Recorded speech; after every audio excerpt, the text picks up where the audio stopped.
Out of the gates and ready to go. Hot Mic with Hutton and Withrow underway. A big show planned on this Tuesday edition. Glad you're with us. Streaming live and airing live across this great radio partner. OutKick.com is also where you can find us.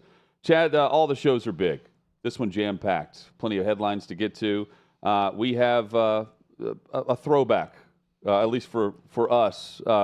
Do you say you grew up in the 90s or the 80s? I would say I'm a child of the 90s. Yeah, so, I don't remember as much of the 80s as I do the 90s. Yeah. So, definite child of the 90s. We have a Power Ranger coming in the studio with us in about 20 minutes. Can't wait for that. It's always been on my bucket list, to have a Power Ranger on this show. And today, we cross one of the items off of that bucket list. I cannot wait. A lot of you watching or listening can relate. It was a show that was on in the mid to late 90s for us. John McClain joins us a bit later in the show. A ton of NFL headlines, quarterback battles, running backs that are sitting in and behind the scenes at facilities, others that are departing and leaving. Jonathan Taylor, one of those, not in Indy, headed to rehab his ankle on his own.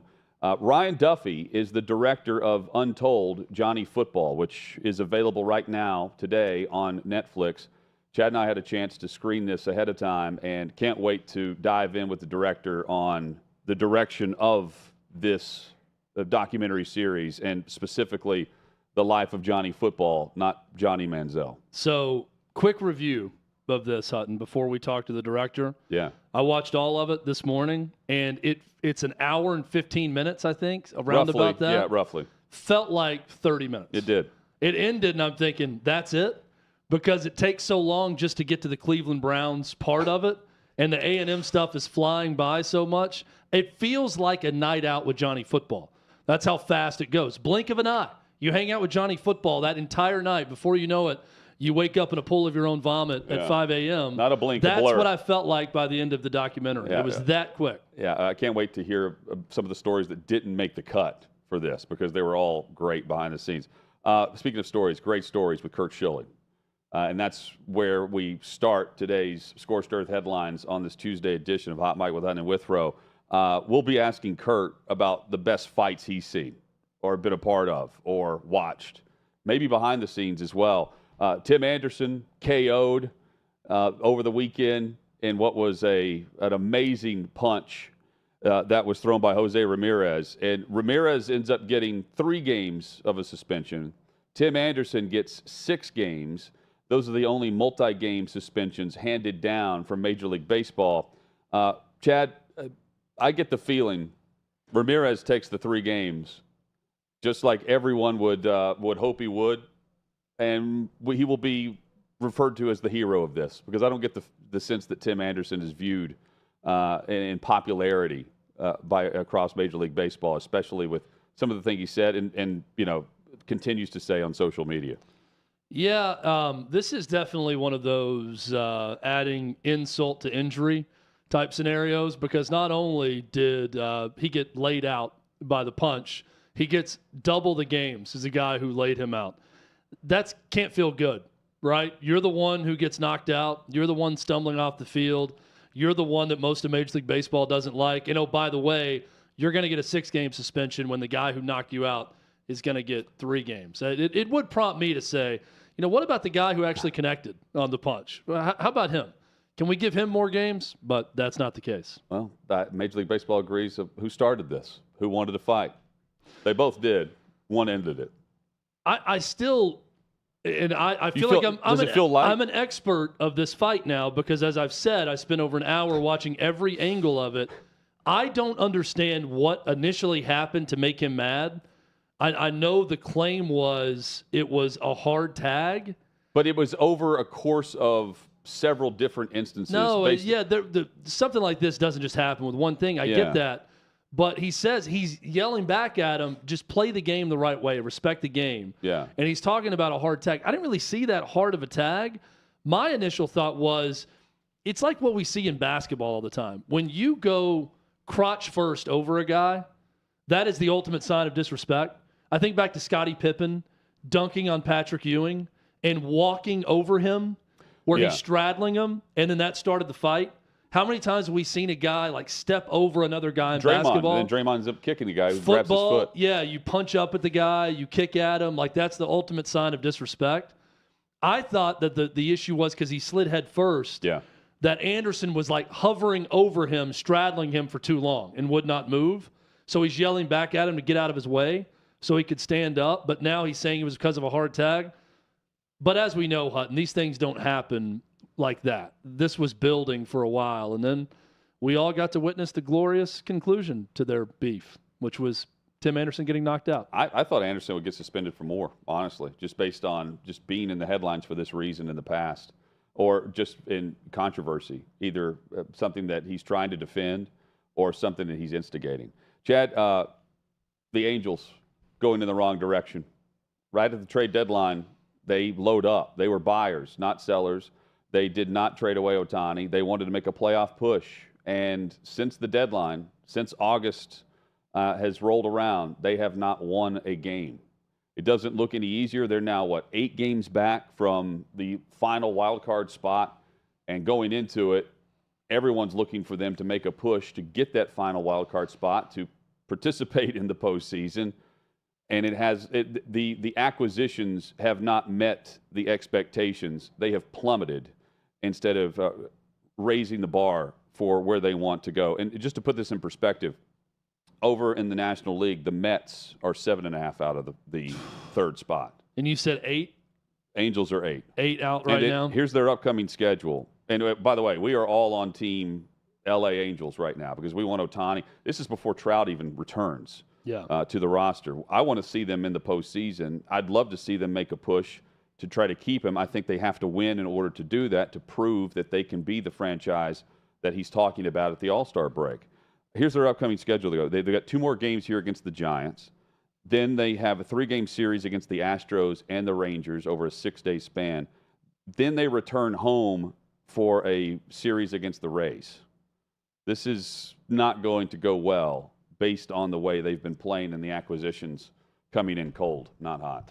And like I said when this went down, and I understand the thought process. You can't go after someone for, saying that we want to go for it while we have this and trying to win and trying to acquire talent and not get rid of it. This is going to be one of the biggest failures in the history of sport. I mean, I don't know any other way to say it. You've got 2 first-ballot Hall of Famers, surefire, all-time top players on your roster for an extended period of time, and you don't go to the playoffs one time? And not only do you not go to the playoffs, again, I'm trying to look at the future right now. If this continues, they still have plenty of time to turn it around. And if they do that, then we'll say, hey, great, good job. Pat them on the back for actually getting to the playoffs one time with these guys. But if they don't, not only did they have that window and not even play in the postseason, but at that point, they would have foregone the opportunity to bring on legitimate talent that would bolster the next step for that franchise. And instead held on to Ohtani, who's probably going to be gone after this season. So it was a huge risk. Could have been a big reward. Doesn't look like much reward right now, Hutton, when you look at that team and the way they're spiraling. Unless they just turn it on the same way they did whenever they announced that they weren't going to trade Ohtani, and he ends up with a 1 or 2 hitter that day. Yeah. The same day. They need to crank it up against teams that are not just trying to make the postseason, I think he trying threw to win a the World Series. complete game 2 hitter and launched 3 home runs over the course of a doubleheader. Yeah. There was 2 games. Which may be one the game he greatest pitched day. and then had 3 home runs. It might be over 2 the games. greatest performance we've ever seen over one day for any individual player, if you think about it, from what he accomplished. He's something, and he's going to be a lot more when he's playing for the New York Yankees a year from now. Or the Dodgers. I'm speaking the truth here because he is someone that is going to be a bigger deal with a bigger franchise that has more fans and more eyeballs on it. That's going to be – and I don't even know if it's the Dodgers because the West Coast part of it, even though clearly they're more of a national team. But when he ends up on the Cubs or the Mets or the Yankees, it's going to be a bigger deal. Chad, a big deal right now, conference realignment, expansion across college football, and the power conferences now down to 4 instead of 5 after the Pac-12 has all but made it official that they're dissolved based on the 4 teams that are remaining. Charlie Baker, the new president of the NCAA, says that it's conference realignment has been highly disruptive. This is in a statement that was sent to On3. Highly disruptive is how he's described this. And this is a rare occasion when the NCAA president comments on teams moving to different conferences. But at this stage, he's saying that he shares concerns about the impact of the recent conference realignment activities and what they're going to have on student athletes and their well-being. He says the recent conference moves highlight what I've found during my review of the issues facing the NCAA. The growing gap between well-resourced Division I schools and the rest of the division is highly disruptive for all D1 and college sports overall. He's saying this, number one, to look like he's taking up for the have-nots instead of the haves. But also keep in mind, he's also a lobbyist, more or less, for federal legislation of name, image, likeness and the transfer portal right now on Capitol Hill. And you can't go around saying we need to cap certain profits from the player's point of view while the power conferences are raking in cash that you have no control over. It's extremely hypocritical. It's a complete 180 on what they're trying to do. Literally weeks after, you've got conference commissioners standing at a podium saying that it's craziness and it's wild, wild west for players. They want to cap the profits so they can continue to make the vast majority of it, especially when the new TV money pops in. That's what this is about. And it's, it's laughable that we're hearing from him here the week after we've seen all of this on the horizon, even back before Colorado made the move to the Big 12.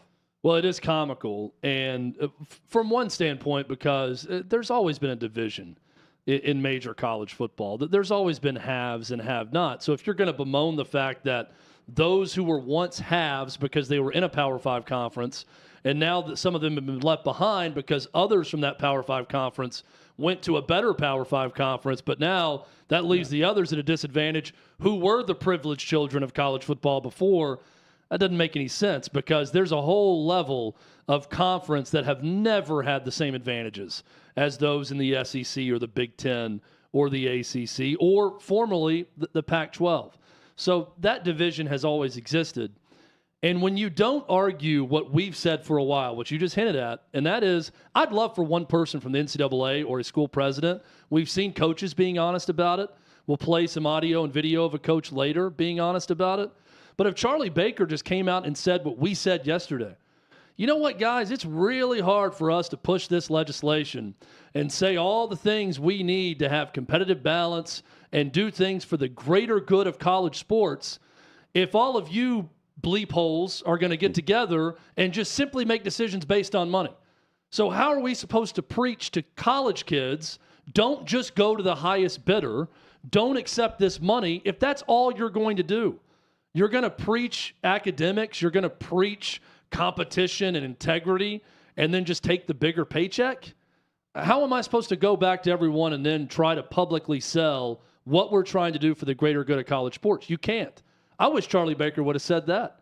I'd have a heck of a lot more respect for him had he done that. But as we know, no one's going to be fully honest because much like everything else right now, they're simply protecting their own personal interest. Simply speaking is better than what we would see from Mark Emmert, though. So I do, at least he's giving some type of statement whenever he's asked for one.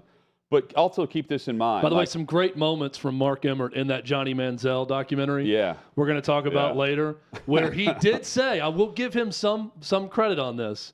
He was publicly quoted in the documentary at a podium speaking. Someone at a press conference said, do you believe that college athletes will be paid for their name, image, likeness at some point or be paid? And he said, not while I'm the NCAA president. And I'm pretty sure he kind of stepped away the moment he lost in the Supreme Court. So at least he stuck to his word. They weren't getting paid while he was the president because he resigned. You're right. The moment it happened. Yeah, he announced it a year in advance. But so also keep this in mind, though, like what the bipartisan bill that is trying to be pushed through with Tommy Tuberville and Senator Tuberville and Joe Manchin, they are more or less, based on the structure of what was presented, just trying to have a federal law in place that will enforce the old NCAA rules. And that status, the nonprofit status, and the cap on whatever is going to be name, image, likeness, and how often you can jump around to schools and move and take the cash a couple different times. They want to cap that. They want to do away with just entering the portal for whatever reason. They want you to stay for 3 years. I mean, again, it's very similar to the structure we saw that they had to step away from. But, Chad, the biggest difference here is you've got the former governor of Massachusetts, now the president of the NCAA, brought in to help lobby and push certain things that will give power back to the NCAA and save the power conferences a ton of money and bring in more revenue through TV and other media streams.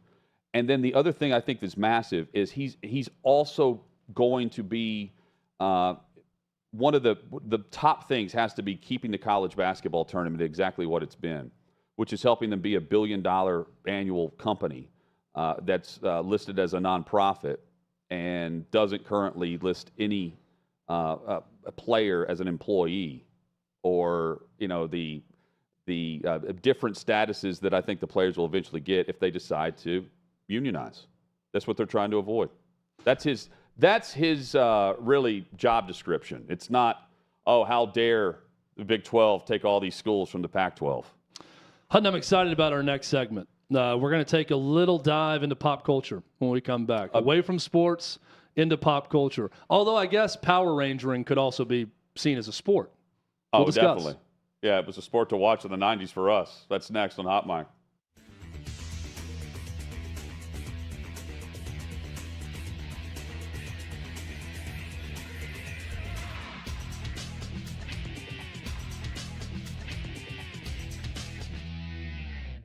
Jason Aldean's new song.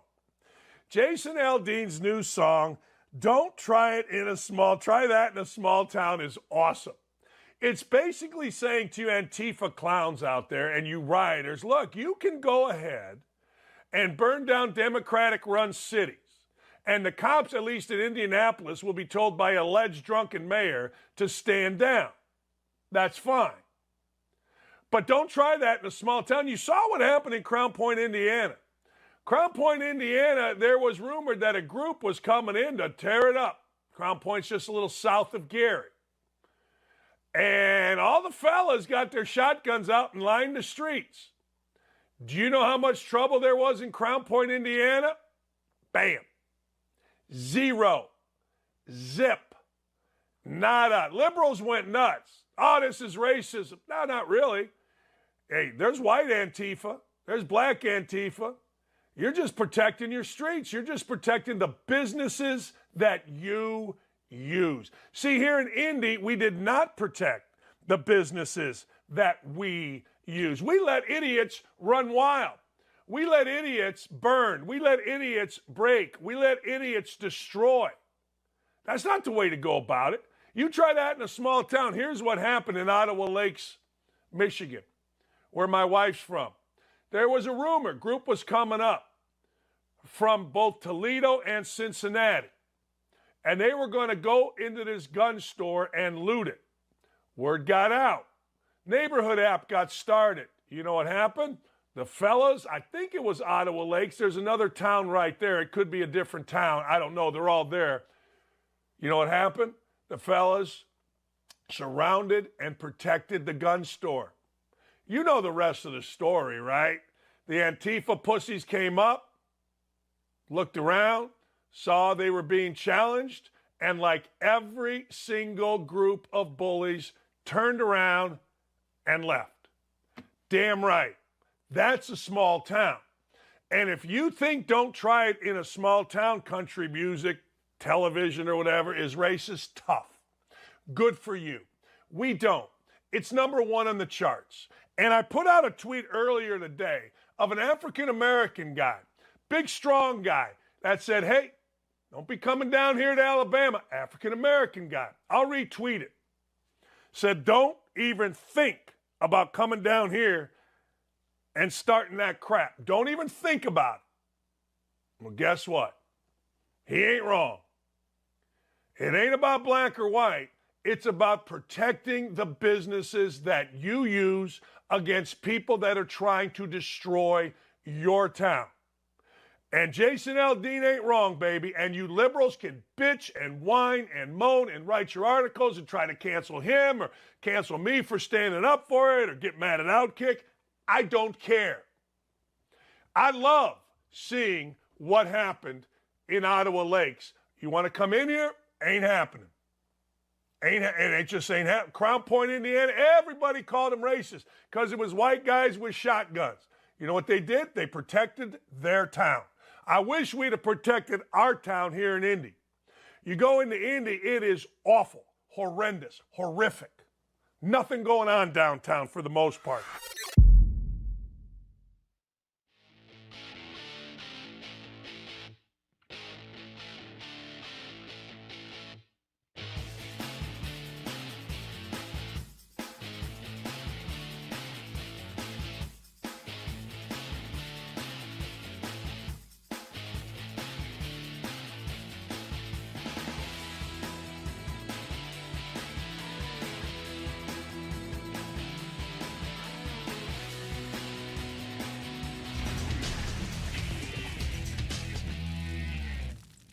Sixth and Peabody, our location with Yeehaw Beer and Old Smoky Moonshine. Hot Mike with Hutton and Withrow rolls on across the OutKick network.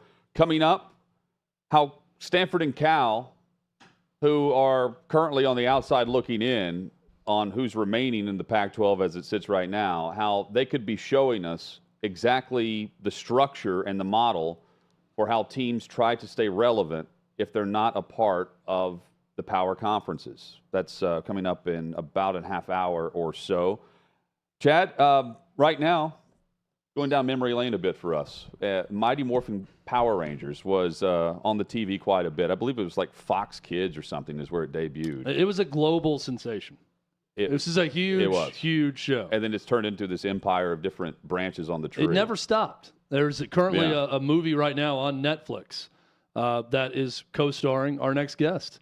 Catherine Sutherland is with us right now in studio, now living in Nashville, from Australia originally, Pink Power Ranger, and she's kind enough to join us today. Catherine, thank you so much for swinging by. Thank you for having me. Have you ever done an interview in a place where they make moonshine before, or is this definitely a first for you? Definitely a first, for sure. So I love the accent, by the way, and I'm always curious about this. How long have you been in the States? And your accent has stuck with you prominently based on talking to you before this interview also. I've noticed with some, Mel Gibson is one of them, that mysteriously his accent just vanished. Like quickly after he got to America. I feel like some people the accent goes away and others it never goes away. Have you seen this with people in entertainment? Yeah, you know, when I first moved here, I had to correct my accent a little bit so people could understand me because my accent was a lot thicker when I first got here. But so I had to kind of pronounce my R's and say car and park because I'd say park and people were like, what is she talking about? So, yeah, I think as I've gotten older, my accent's actually kind of come back a bit more. I don't know why.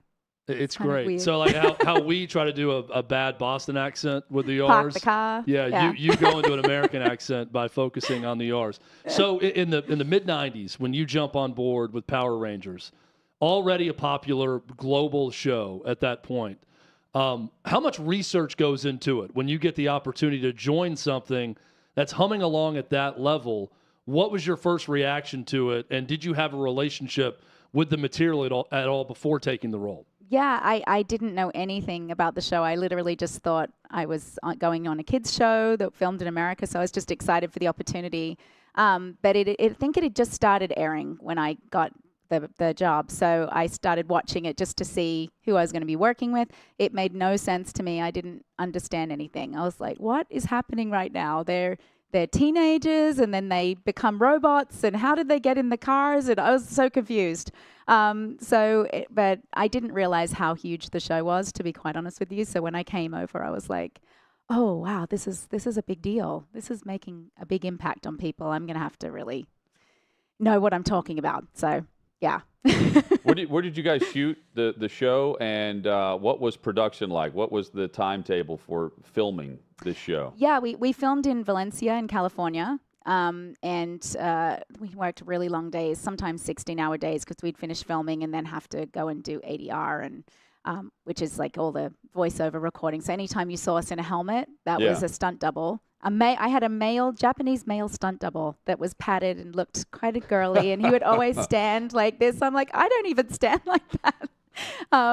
So yeah, But they were there with you shooting alongside your stunt doubles? Okay. So in the original series, they did some of their own stunts, and then as the show took off, and we were filming 52 episodes in a season, so it was a lot. We would film, every 2 weeks. It was 3 episodes, so it was pretty rigorous. So they would film the second unit and the first unit at the same time. So all of the monsters and the stunt guys would be filming simultaneously with us, with the juice bar and all of the Angel Grove High and all the stuff where you saw our faces. So did you ever want to go Tom Cruise and do your own stunts? Did you ever want to kick your stunt double out and try it yourself? I did some, but they made me look way better than I was. So I was quite happy for him to make me look good. So what would happen if your stunt double in the helmet got injured? They had a team. So Koichi Sakamoto was our stunt coordinator. He brought a lot of the guys over from Tokyo. So they had quite an extensive team, so they could interplay and use different cool. guys. Yeah. Was there a moment, if you're calling back home and, telling people in Australia about the show that you're on or an appearance that you made where you said, man, this is even bigger than I thought, being a part of this? Was there that light bulb moment for you when you saw this is a huge deal? Yeah, the first time was they just filmed the first movie, and I went to the premiere. I was with Jason Frank and his wife at the time, and I got out of the limousine with them, and he was like a rock star. There was people screaming. They were like the Beatles, and I was going, what is going on? This is a kids show, So I realized very quickly that it wasn't just a kids show. It was a worldwide phenomenon, which is so crazy to me. It's still going after 30 years. It's crazy. Do you now understand the plot of what's going on? Yes. Years later, I finally 30 get it. years, almost 30 years in the future, like, now you know what's going on? I finally figured it out, yes. How long was that process to get to the point where you said? 30 years. Just now, yesterday, you just now I was figured like, out what it's about. I get it now, yes. And this is something, Catherine, that's had really a long-lasting life. Yeah. I mean, this has not gone away. There's, like we said, a movie right now on Netflix. Mm-hmm. You make appearances as a Power Ranger. What has that process been like since the show ended? You've been involved in various movies with Power Rangers also, but when you make appearances now, are you surprised to see the long life of this thing and the fans that are still out there? Yeah, I get asked that a lot. Like, what is it about Power Rangers that makes it so, relevant even now than it was? It's actually built up. I feel like it's almost more popular now than it was back then.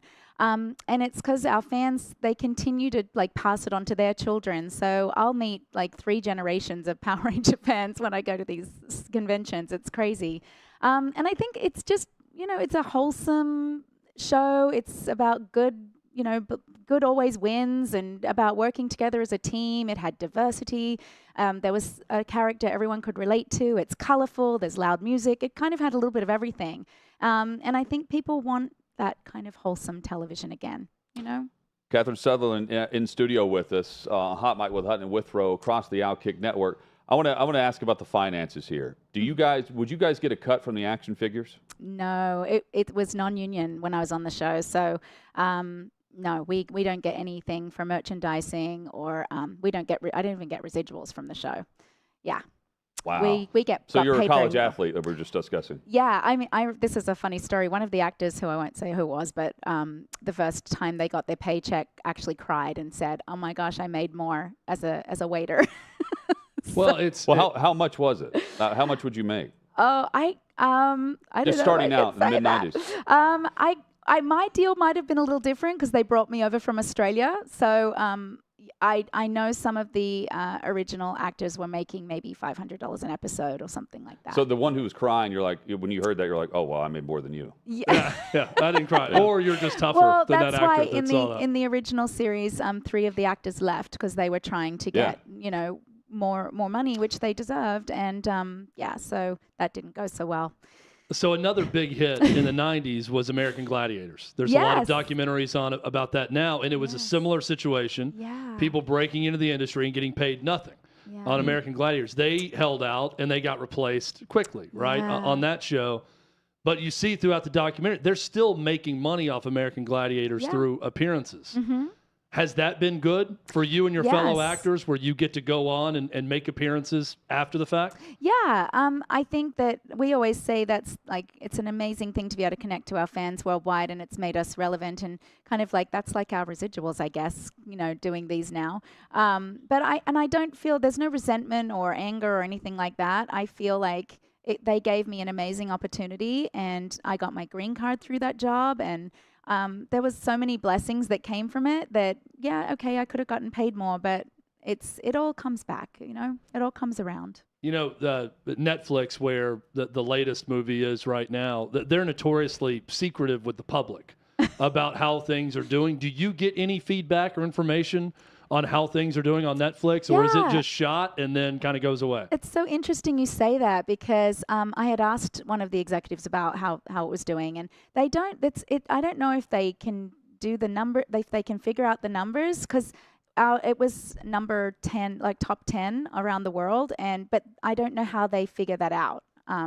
Streaming is very difficult to track. Like I think on network television, it's very easy to see who's watching and keep track of those things, but streaming's a little more challenging, I think. So when it debuts or it drops, there's no feedback like you would get from the theater release. No. So you're not as nervous when it actually debuts, I guess? Yeah, you don't know how many people are viewing it, but when we saw it was the top 10, we were very excited about that. But and the anticipation of it coming was really exciting.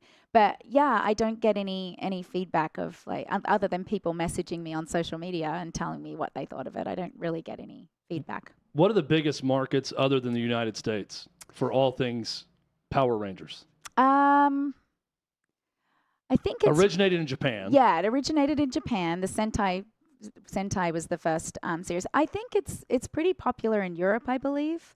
I've never actually looked at the statistics of how it does outside of the US. I should look at that. Were there any shows that you saw after you were in the show and you thought, oh, they're copying the model of what we're doing? Was there any talk of that? Like not a spin-off, but they're clearly going after the same audience and playing the same song, just a different verse. Did. They had Masked Rider and Beetleborgs and VR Troopers. They definitely had other shows that were from the Sentai series and adapted to American audiences. But yeah, I mean, there was a lot of shows at that time. There was Transformers and Ninja Turtles, and there was a lot of shows that were kind of in the same genre, I think. It's amazing to me that I look back at the 90s and kids shows, and I think, did kids just have more powerful imaginations and creativity in the 90s? Because your show's one of them that's very hard to describe to people today. If you went to someone, I know there's a movie coming out now, and you described the whole plot to Teenage Mutant Ninja Turtles, it would blow kids' minds. Like radioactive turtles led by a rat in a sewer, fight. I mean, none of that makes a lot of sense. Yeah. My kids watch Bluey, which is an Australian creation. So sweet. But that's just a family of dogs, right? That are just talking like humans. I mean, it's funny, but it's not. The 90s was a real special time. Yeah. I feel like to be on kids' television.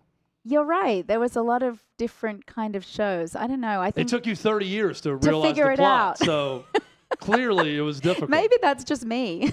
No, it is me too. It's interesting though how cyclical it is though, because Spider-Man's radioactive or whatever, right? Yes. And they continue to just roll that out every other year. It feels like Batman, the same thing. Superheroes. People have a real desire to have good win, don't they? Yeah, I think. Yeah, and it's also like you're doubling back on the generation. So like they want Chad to go see this and bring the kids that also see it. Well, like you were saying, you get 3 generations sometimes, right? Yes. At least 2 when you go to shows. Yes, like I'll get even the grandma. It's like the grandma, the son, and then the little kid. I mean, I wouldn't know. I mean, I would guess the only thing that would be different is like the fever pitch for the action figures and things like that. Like I'm just guessing there. But everyone had it. Yes, and there's a lot of there's a lot of collectors that collect.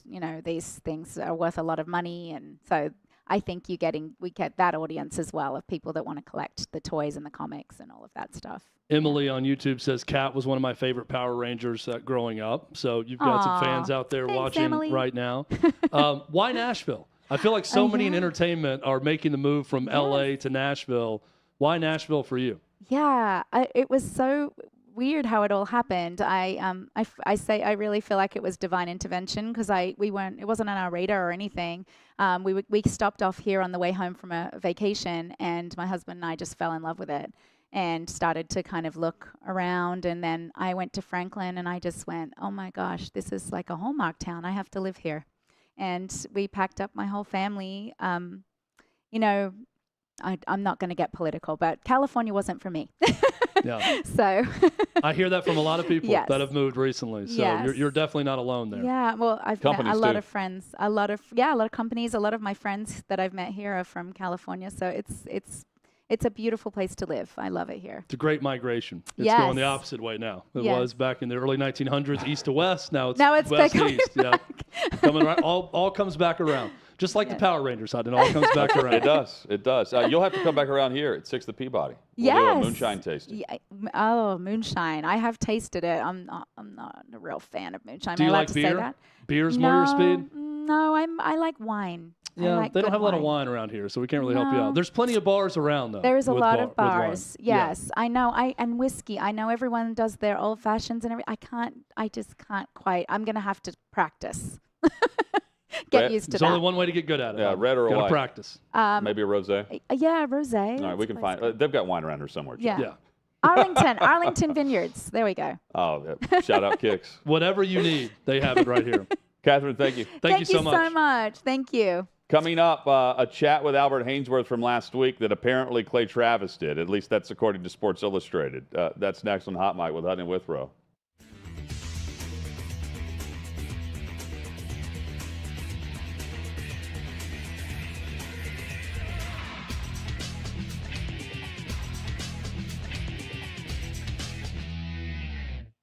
The two biggest social media giants, Elon Musk and Mark Zuckerberg, are set to battle it out, and I'm here on Broadway asking people who they put their money on. Mark Zuckerberg or Elon Musk, they're gonna fight each other. Who do you think's gonna win? I think Mark's got him. Really? Yeah, Why do you think that? because he's a man. Okay, and Elon Musk isn't. Oh, well, of course, he's got money. Okay. He's got money. Money, well, you know, money's money. Elon Musk or Mark Zuckerberg in a fight? I don't know. I'm going to go with Musk. Why? It just seems like he's a little bit younger, a little bit smarter. You just got a good feeling about I him? got a good feeling. Elon Musk or Mark Zuckerberg? Musk. Why? He trains. That guy's gonna beat his. But Mark Zuckerberg is actually training jiu-jitsu for 9 months. Not happening. Not Elon Musk all day. Elon Musk. Why do you think? He has no soul. I mean, I think he's definitely just gonna no holds barred. Elon Musk. Why do you think that? I don't know. I feel like he's stronger and smarter. Oh, Elon Musk. All the way? Why? All the way. He's an animal. Think about it. Mark Zuckerberg's been training for 9 months jiu-jitsu. You think Elon Musk can take him? Yeah, I think he could take him. Elon, that oh God, stop playing with Elon. Elon really do this out here, for real. I hope Elon Really? Why do you think so? got better ideas. Zuckerberg's like 5'7", 155. Musk is 6'1", 190. But Zuckerberg's been training jiu-jitsu for 9 months. Elon Musk or Mark Zuckerberg, who's going to win in a fight? Oh, Elon Musk. No doubt. Why do you think so? He's the GOAT. I've been seeing all the Twitter handles and all the talk, and I'm on Elon Musk's side. I'm ready for them to get in the WWE ring and then come off the top rope. That's what I want to see. I want to see a people's elbow to Mark Zuckerberg. If one was more likely to be a lizard or a robot, who would it be? Elon. Elon. Okay. I think Mark Zuckerberg will win Why do you think that? because I think he already trains MMA, so he's got like the prior experience and stuff. I mean, they're both billionaires, so they have the opportunity to get the best training. But I think Mark Zuckerberg will pull away with the win. Elon Musk. Why do you think so? Because he's bigger. Bigger. Okay, but Mark Zuckerberg's been training jiu-jitsu for 9 months. Do you think that matters? No. Zuckerberg, he's part alien or robot, so he may have some secret powers that we don't know about. I was going to say, like, is that an advantage? Does he have an advantage over Elon Musk then? Yeah, I mean, if he, sheds his skin and becomes an alien and eats everyone, yeah, I think so. Elon Musk is mental, so Elon Musk. All it is just he's mental. He's mentally crazy, so... Just wouldn't care, would he? Okay. He'd just absolutely go for it. I think Zuckerberg would be a bit more refrained. Okay. If that should ever happen, which I doubt, but you never know, it'd be entertaining. Elon Musk or Mark Zuckerberg? Elon Musk. Why? Because my dad is in love with Elon Musk. Okay. I think I'm going to have to go with Zuckerberg. I mean, Threads just came out, so. Who do you think would win? Zuck. Why do you think so? He's not a real human. He's a robot. So he'll use that to his advantage. Yeah, and all the Krav Maga stuff too. Yeah. Yeah. Who do you think would win in a fight, Mark Zuckerberg or Elon Musk? Elon Musk. Why do you think Elon Musk? I think Elon's He smarter. works with robots, so maybe he built a robot to fight for him. But what if Mark Zuckerberg is a robot? Oh wow. Then I might have to change my answer. Who do you think is gonna win? Me.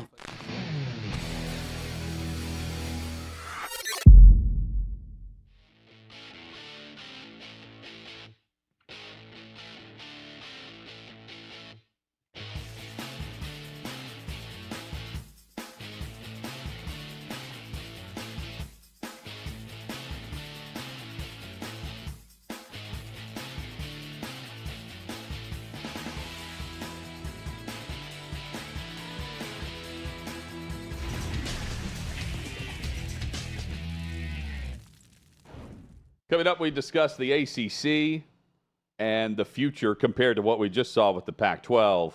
And speaking of the Pac-12, 4 remain, including Stanford and Cal, and a potential light that we can see through the tunnel of how we may have different contracts for different sports and what's underneath the surface right now that may be the future of the group that isn't included right now in the Power 2. And it's, we could go as far as the Power 4, but especially the Power 2. Something I hate that could lead to something that I won't hate as much. Yeah. That's kind of how I'm going to preface what we're going to talk about. Yeah, plus John McClain and much more across the NFL. Hot Mike with Hutton Withrow rolls on. Chad, what your reaction when I sent you Clay Travis's tweet to Sports Illustrated yesterday, where I had the chat with Albert Hainsworth that's circulating on his comments about Daniel Snyder and a few of his former teammates and how they deserved to be remembered in Washington because of that trash organization, trash team, and trash teammates. I'm paraphrasing, but that's more or less what he said.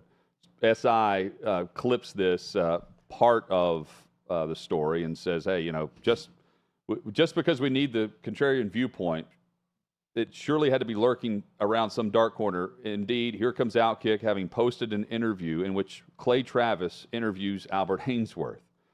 Clay retweets and says, Sports Illustrated incorrectly reported I interviewed Albert Hainsworth. Great journalism, guys. It was Hutton. You're welcome, guys. I laughed so hard I dropped my phone when you sent me that tweet from Clay on this. We've long had this thing on the show, and this was pre-Hutton's beard, where Hutton and I would constantly get confused for each other in public. And we still have. Even the sound of our voice. Someone would hear and say, oh, hey, someone would come to me and, I played with a friend of yours at Warren County High School or whatever. I'm like, oh, you're thinking of Jonathan Hutton. I'm Chad Withrow. This happened constantly.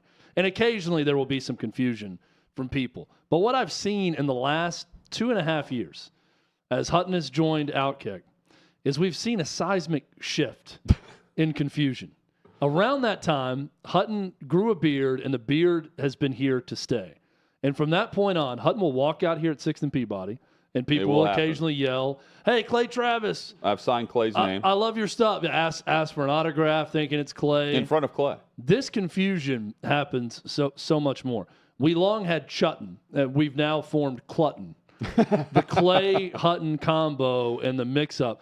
I also feel like we have failed Hutton in marketing him, that everyone just assumes any guy with a beard at OutKick is Clay Travis. No, you haven't failed. Is Dave Hookstead also confused for Clay Travis? The like OutKick anyone brand else? is Clay Travis. Does Dan Z have? No, he doesn't have a beard, does he? I'm trying to think of who else at OutKick has a beard. So Clay, for the longest time, his Twitter handle was Clay Travis BGID. Yes. And that stood for Beard Getting It Done. And he paid off the guy who had at Clay Travis, I think. They gave him enough money. He'll be on tomorrow. We can ask him about how much I'd like to know how much he paid for that handle. I've tried to pay the guy who has at Chad Withrow for the handle. Yeah. Never responded. He hasn't been on Twitter since like 2011. There's got to be a remedy for that now. It's now X. Maybe you can rewrite the rule book. I'll get Charlie to text Elon for me, and I'll get it taken care of. That's probably the remedy. Yeah, but he's like he owns like a gun range in California. He's like a weapons expert. This Chad Withrow, or Oregon, one of the two. Maybe it's undercover. We can track him down. There's an @Chad Withrow that I don't think's been active in like 10 years on the platform. I want that Twitter account. Do we know if they've changed the information here where it says Clay's interviewing Albert? Oh, I don't think they have. We should probably go back and look, but people don't care. People just really don't care. The amount of care that's put into journalism today with a capital J is very, very light. Well, that's fair. People don't really. It's unfortunate. It's a lot like what used to be college football and what works and what doesn't. But the numbers are still there. So this is it's SI.com, but it's Fan Nation Commander Country. Yeah. This is the other thing that bothers me about stuff like this. Like that is, if SI is posting it, that's SI. So you can't fall back on. Yeah, well, but you're no, viewing it this through is the lens just of the our, old Sports Illustrated. Right, but you see my point. Like if you are going to have all of these other brands underneath you, yeah. Well, you're that brand. So when you post it on your site or you repurpose it, that's you. You're representing SI. I don't care if it's two aggregators in D.C. that run a Commanders fan site that screwed it up. No, you screwed it up. The moment you take ownership of it and I see SI.com at the top, that's your site. screw up. That's right. And whatever umbrella they're underneath now as a company. Richard Sherman, we mentioned this as a possibility a week or two ago. Among the names atop the list to replace Shannon Sharp on Undisputed through FS1 as the co-host with Skip Bayless. Richard Sherman, they have agreed in principle to a contract with FS1 and the show that will have him appear on 50 to 100 shows per year. It's a big gap there. 50 to 100 shows per year, and mostly during football season, across the desk from Skip Bayless as the replacement for Shannon Sharp. Sherman's also going to remain on Amazon Prime and Thursday Night Football on site at the desk as one of the analysts, but he'll also join Skip here. And we mentioned this, Chad, last week, I think, but I can't think of those two together unless I'm thinking of the First Take where they've got the 3 box on the screen, Sherman's in the middle. And he goes after him. Stephen A's just kind of staring blankly into the screen going, I can't believe they're arguing over this. And the argument was about who has accomplished more in their profession. And Bayless said, I've done more in media than you've done in football. And then it ended by Sherman saying something like, I'm better at life than you. I've accomplished more. I'm better at life. This has now led to this pairing. And they met over the weekend in Beverly Hills for like 2.5 hours. Peninsula Hotel. To figure out if Sherman wanted to be all in on this or not. 50 to 100 is about right instead of having them on for all the different sports seasons. I think keeping them on for the most part during football is a good thing.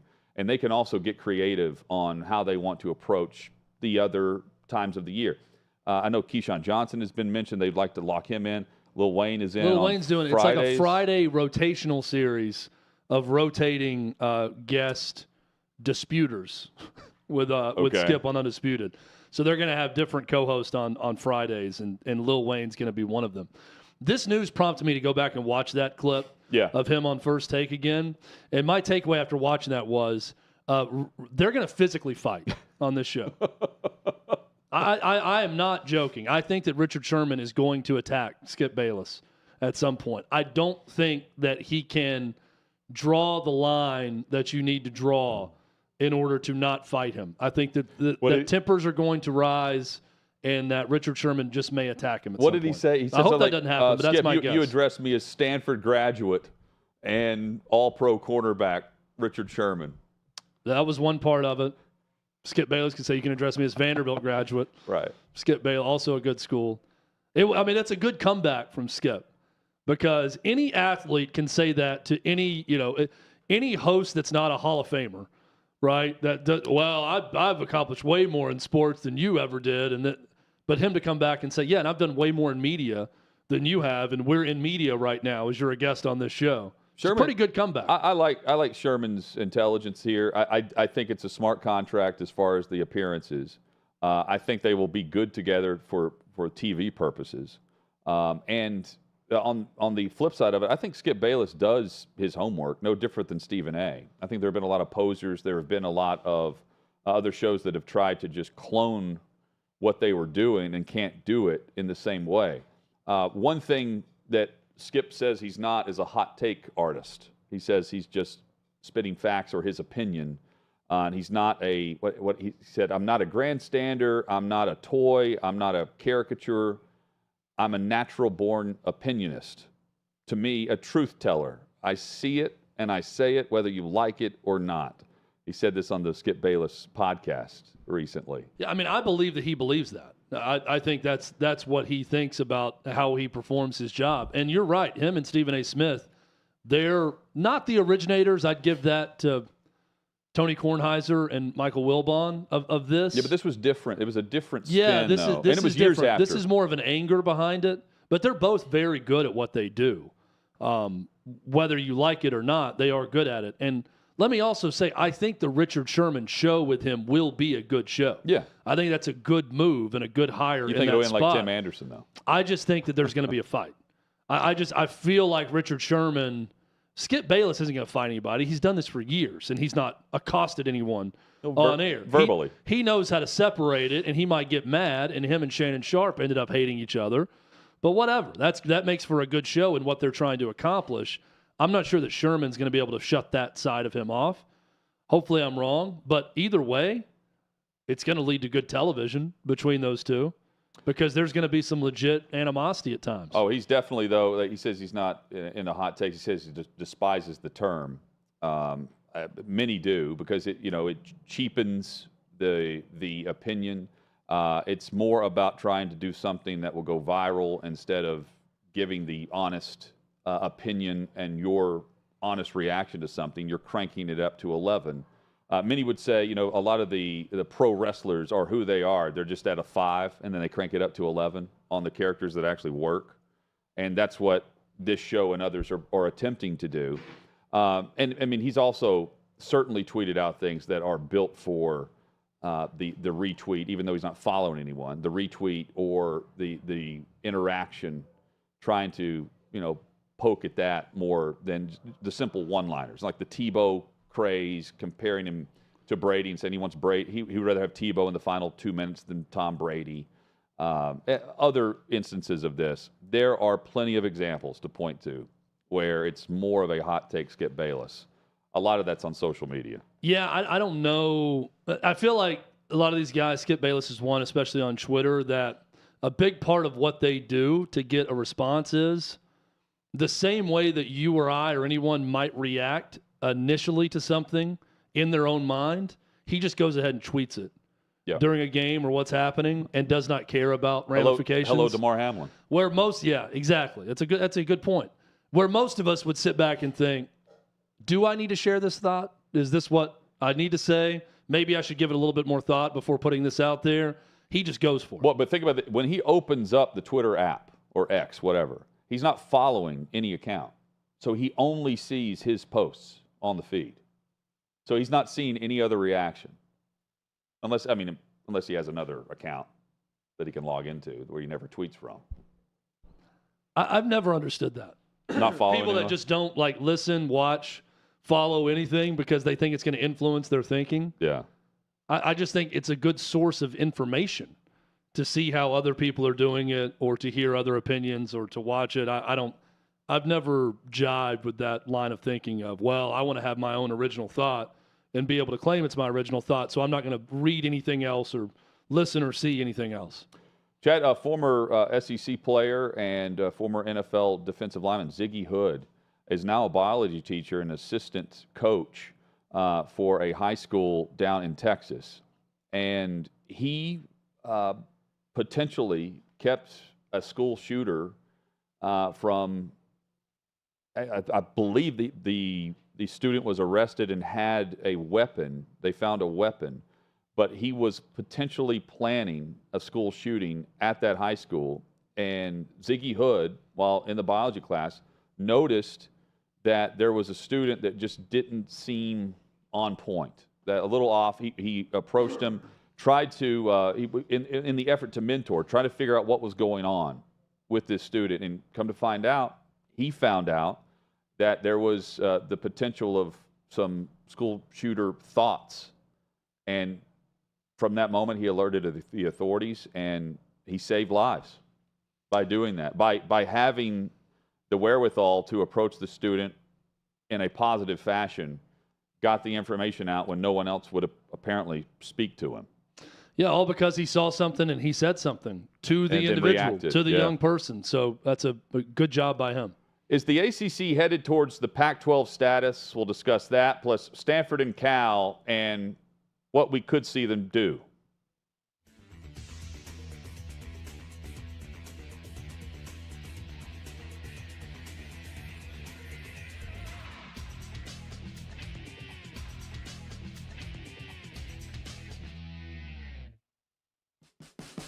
What you're experiencing is the bold taste of a Southern legend. Old Smoky Moonshine and Whiskey, authentic Tennessee mountain-style spirits.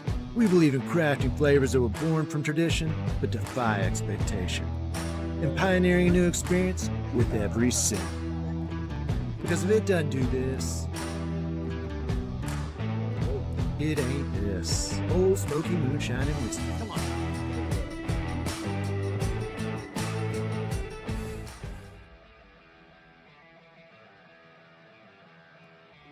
Welcome into OutKick the show. I am Clay Travis, your fearless leader. I am going to continue to argue that sports is one of the great unifying forces in all of American life. ESPN is a sinking ship. Democrats are now the party of the white, woke college graduate.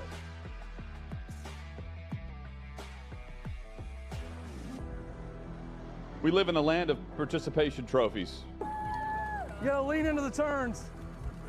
You really gotta lean into the turns. When Leah Thomas walked in that first day, it got silent, and every girl was uncomfortable. Very difficult to go back-to-back years in the NFL with the #1 overall pick. I just think the way Anthony Bass handled this was so sloppy. Oh, I think it's perfect. And what he reposted, he did and then how he did it. He bent the knee and bowed. He was going to catch the ceremonial first pitch. I've been out of LA long enough to have forgotten that libs, no matter how ridiculous the scenario, are gonna live.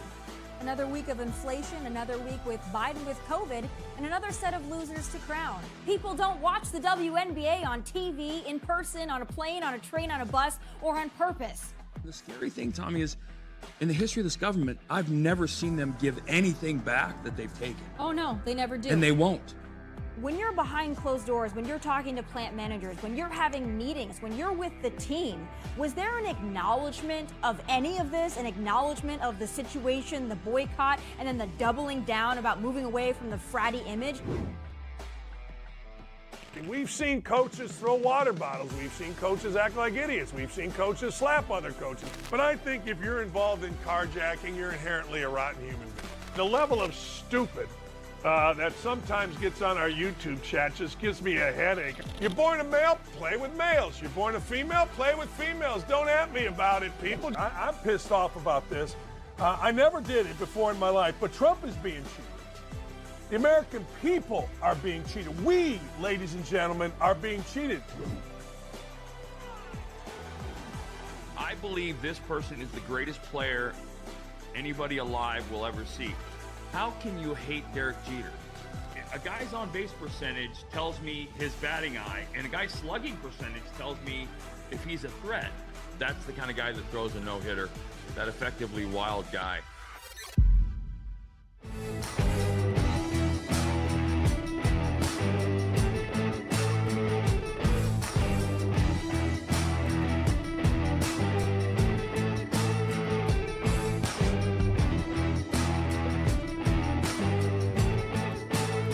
Old Smoky Moonshine and Whiskey, a bold taste of a Southern legend.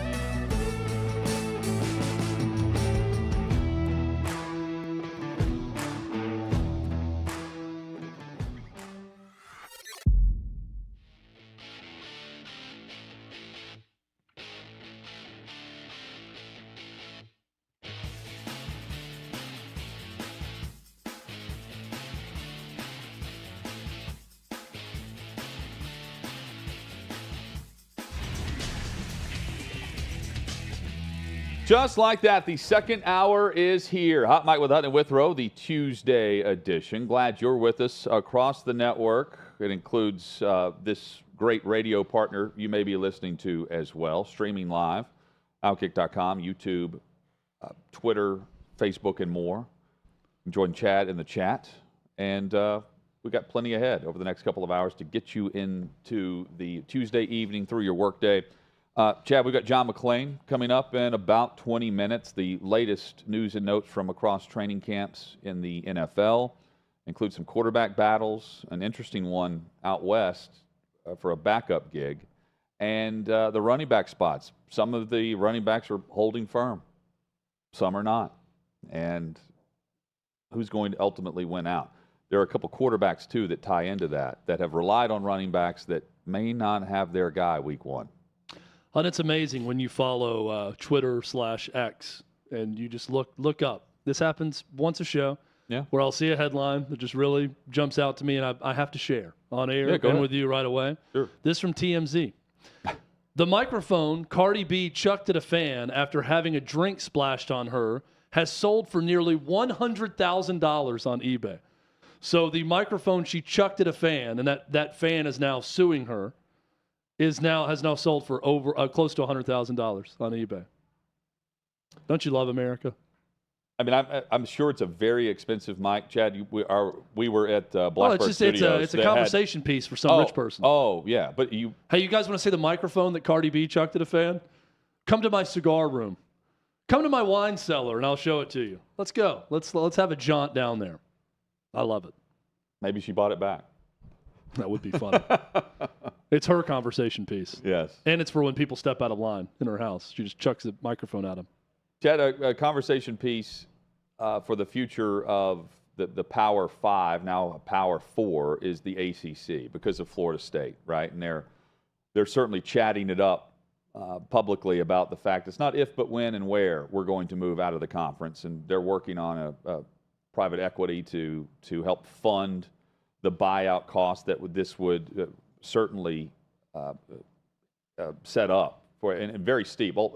I think the projections around $300 million, not just from ESPN, but also to get out of the grant of rights, both of those. But the ACC over the last couple of weeks has been mentioned as the next conference that should be on high alert based on what just happened with the Pac-12 vanishing. But I think the ACC is in a better position just due to ESPN's lifeblood of live programming, content, and the need for inventory. And it's not solely for ESPN based on football. I think basketball is going to be a huge chunk of this for the ACC. And the difference between the ACC and the Pac-12, Pac-12 was stranded. They're on a deserted island where they're trying to create buzz of a negotiation for a media deal, didn't have it. And the ACC is locked in, yes, but they're locked in with ESPN, who also, moving forward, will have the Southeastern Conference on ESPN and ABC.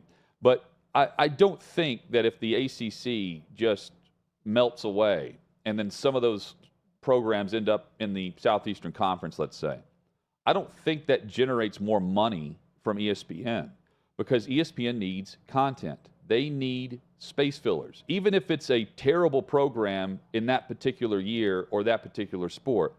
Because look at it from what they air live on a nightly basis when it's not football season. Look at all of the channels and streaming options that they provide and the fact that they need to go from 11 a.m. to 11 p.m. with that programming. They need the certain amount of inventory that the ACC provides, albeit it may not include Clemson or Florida State, but chances are they still own the rights to Clemson and Florida State if they end up, of course, in the SEC. So I think baseball to a much smaller degree, but they need live content. And you have, if you're a conference that's adding more programs, you're also adding it to provide more programming and live opportunities. You are filling that space for the network that's paying you a premium price. And I don't think you can replace all the different games that the ACC provides to ESPN specifically when it's not just about filling that time on SEC Network or ESPN for a college basketball Wednesday night. This is the week-long deal where they're not having to replay 30 for 30s because they don't have the basketball rights to certain things. I think that's a massive part of this, and that's why, while I wouldn't feel totally secure if I'm the ACC, I do feel like someone has my back in my best interest, because it's in the best interest of ESPN to get as much content and not just acquire, but retain it as much as possible. I don't think they'll just let them choose to do whatever they want to on their own without trying to step in and unmuddy the waters. And maybe they've already done that to some degree. A couple factors to look at moving forward with this. And I agree with everything you say. And just on the outside looking in, there's a lot of hours in the day to fill. If you're that, not just ESPN, it's not just one network. It's all the ESPN family of networks plus ESPN plus streaming, everything else they have going on. One factor, what happens with Disney? Bob Iger has already said, basically, we're for sale when it comes to ESPN and ABC, that we don't see that as a long-term part of our plan with what we're going to do in media and parks and everything else that Disney owns and operates. So they want to spin that off. And I'm not talking about just about ESPN. That's ESPN, ESPN2, ESPNU. That is possibly SEC Network, ACC Network. That's ABC. So how does that factor into all this?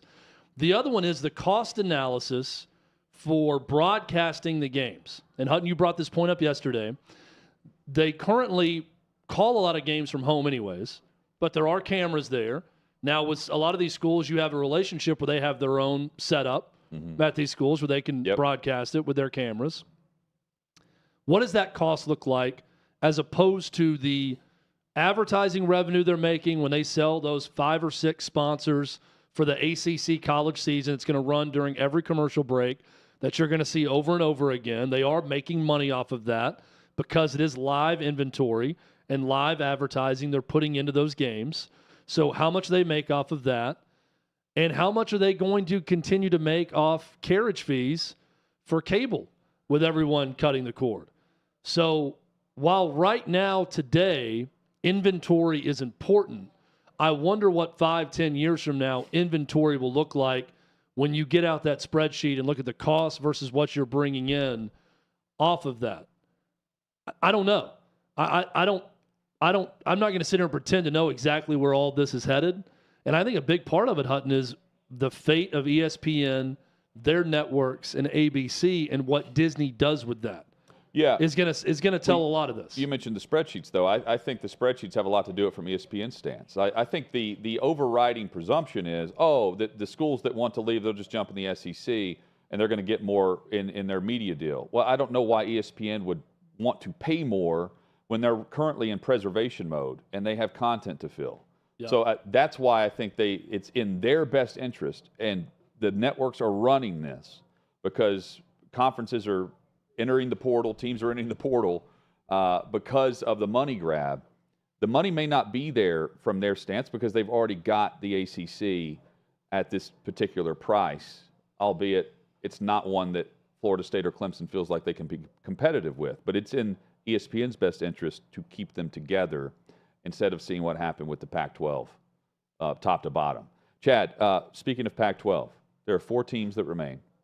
A lot of discussion about Mountain West and the other conferences that have at least been thinking about tapping into the West Coast. ACC was mentioned even whenever there was a discussion about the alliance, where they had the Coastal Alliance between the Pac-12 and the ACC.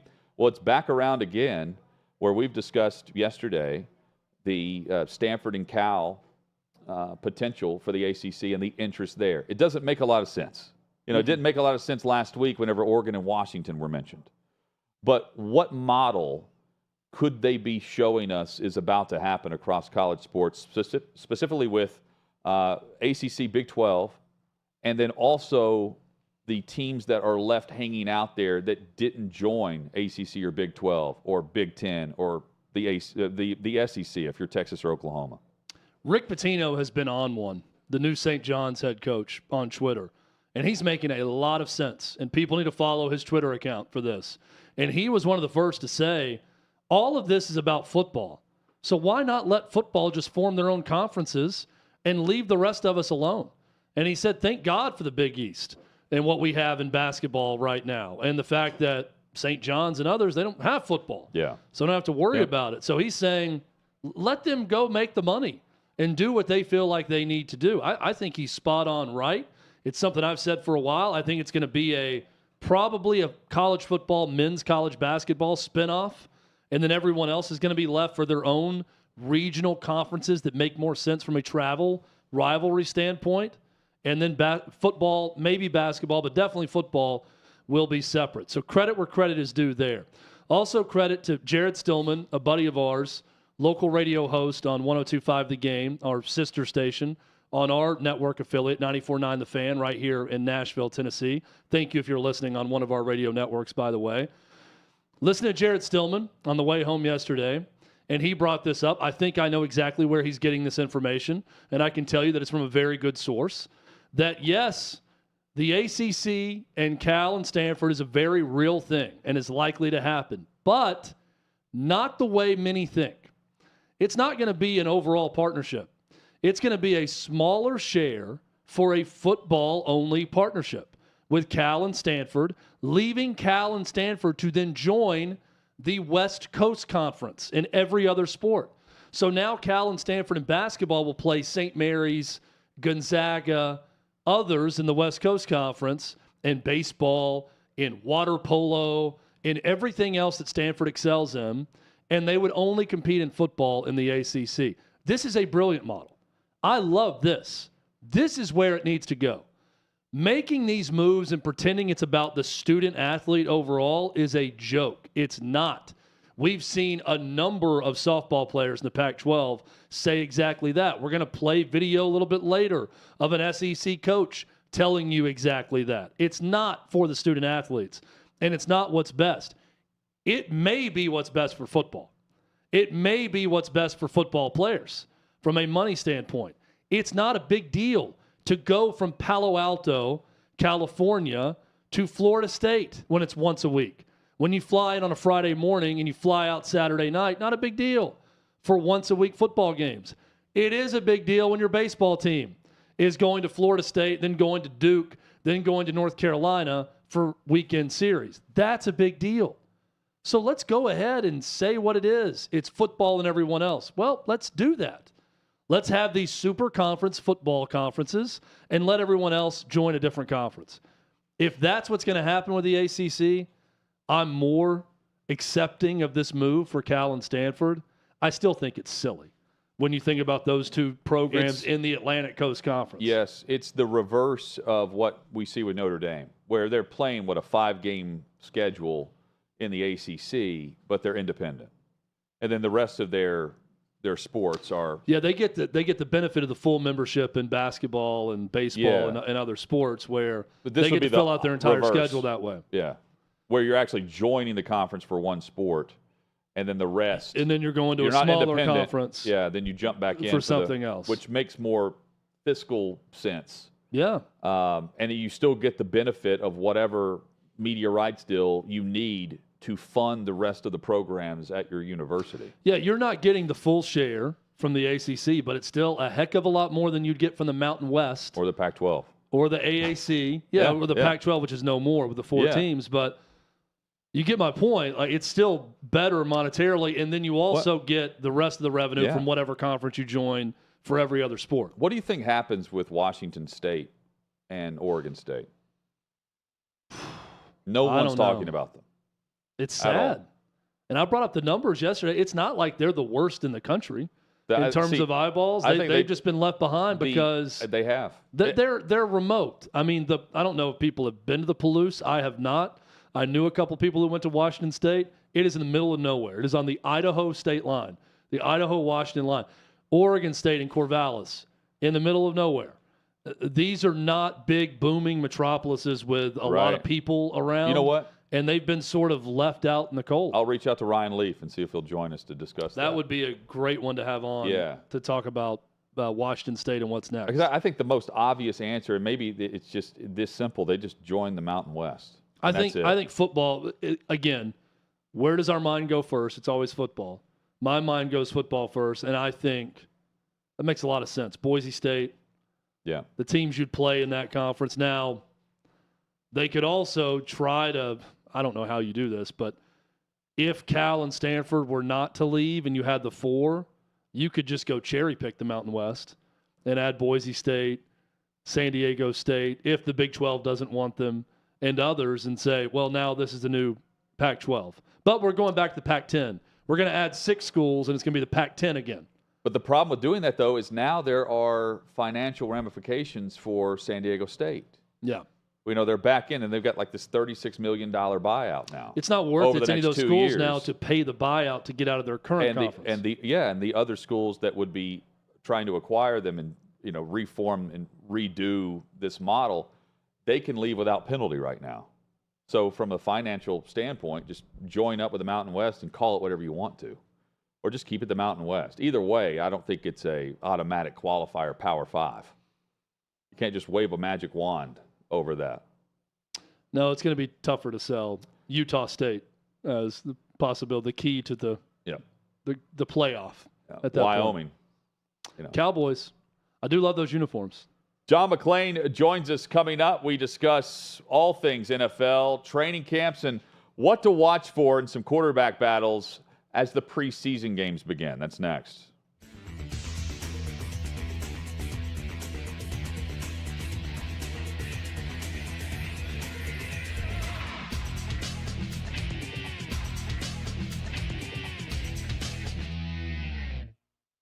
Do you feel as if, well, I'm pretty certain I know your answer because I know how I felt in college. I had to take, my major was actually chemistry at first as well, and I had to take a lot of ethics courses and different, I actually took a gender study course as well.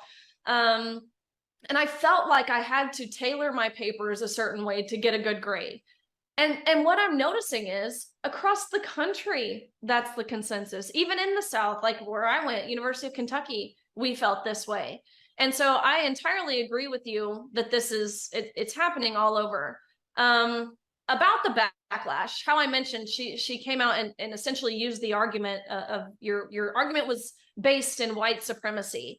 Have you gotten a lot of backlash, or do you just kind of get the name calling, such as being called a racist for saying freedom of speech should exist? Isn't that crazy to be called a racist? Calling out being suppressed in school. It's so weird to see where people's heads are at. But yeah, there has been a lot of backlash, a lot of name calling, obviously. And the death threats are the, I'm going to show up at your house. I'm like, okay, please do. Yeah. Like, it's just a lot of that. And like, I haven't had a ton of questioning of what I'm saying because they actually have no objection to what I'm saying. They're just like, you're transphobic. And I'm like, okay, but you have no real argument. That says a lot more about you than me. And it says that my argument is real and I actually am saying the truth and you can't even argue against that. So you're just going to call me a name. And I love that you can acknowledge that, because this cancel culture that we live in, they want you to think you'll be canceled. They want you to be scared of the name calling. But that really is all it is. And it speaks more to their insecurities than it does to yours. I saw people on TikTok, Olivia. I saw people coming for your eyebrows. Is that what they're going to resort to? And you're right. It's because they can't dissuade from your argument, which is actually really powerful. And it should boost your confidence. I think when people can look at a situation and take the negative, such as the backlash you're getting, which does suck. There's no taking away from that. It's not fun. It's not enjoyable. It does take a toll on you. But if you can take that backlash you're getting and ultimately use it to fuel your argument, I wish more people had that same perspective that you have. But what about the positive? Have you received a lot of good feedback? Have you had a lot of doors being open for you?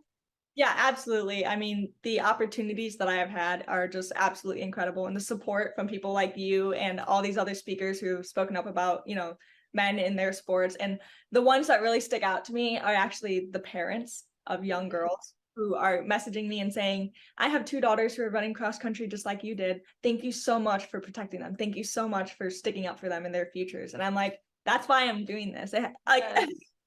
It's not really for me. It's for all of these other girls, and not even just girls, but for college students, for young men, like all of these people. I want to help them. I mean, America was built on freedom of speech. That's why we are what we are. And colleges are now trying to take that away. And like we said earlier, it's going down a bad path.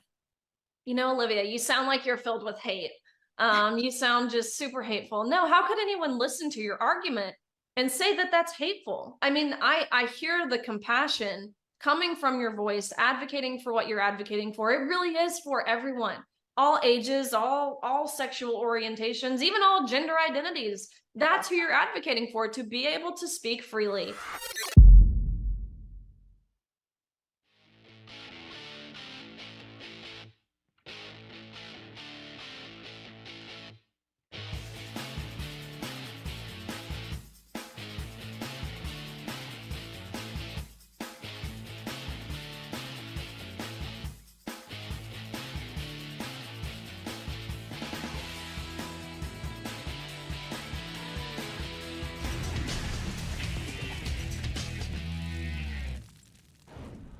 Sixth and Peabody, our location, with Yeehaw Beer and Old Smoky Moonshine.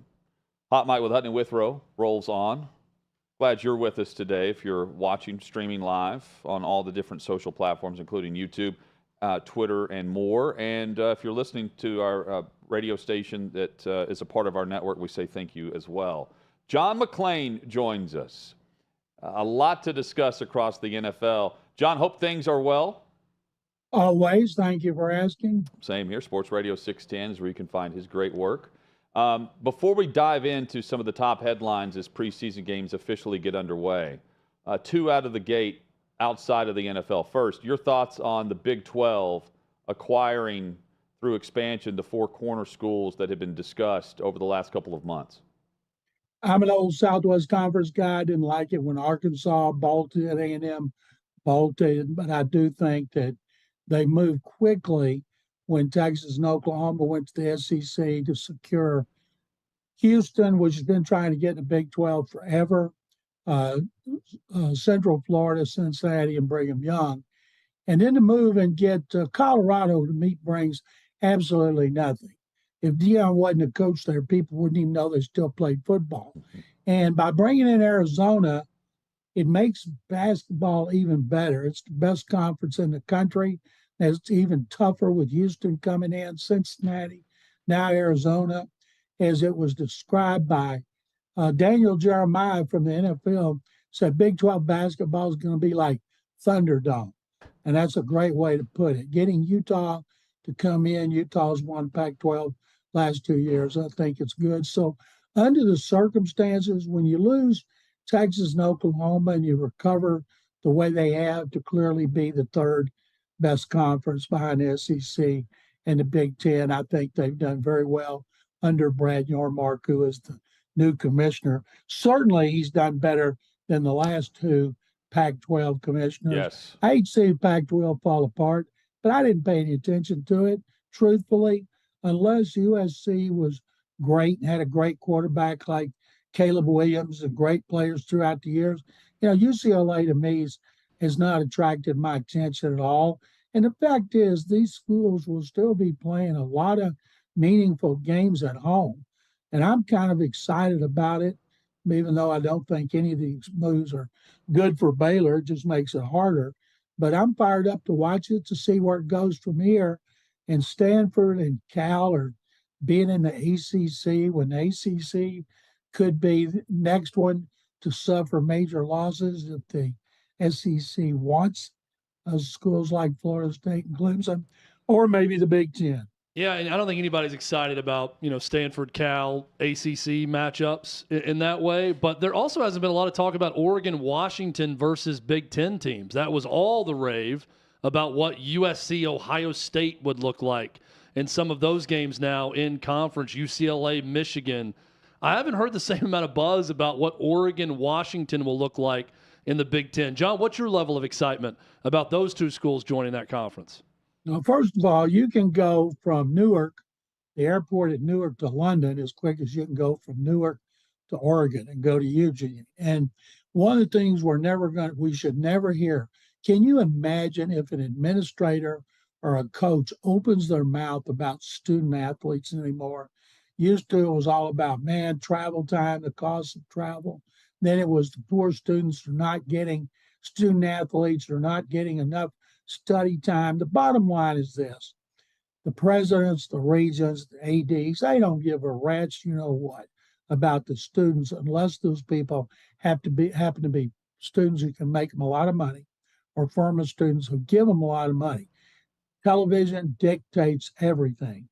Television decides you want to go to 2 super conferences, there'll be 2 super conferences with multiple divisions. And truthfully, if Washington is really good, maybe it's because I'm so immersed in the NFL, but if Washington is really good, I haven't paid any attention to Washington since Warren Moon was the MVP of the 78 Rose Bowl.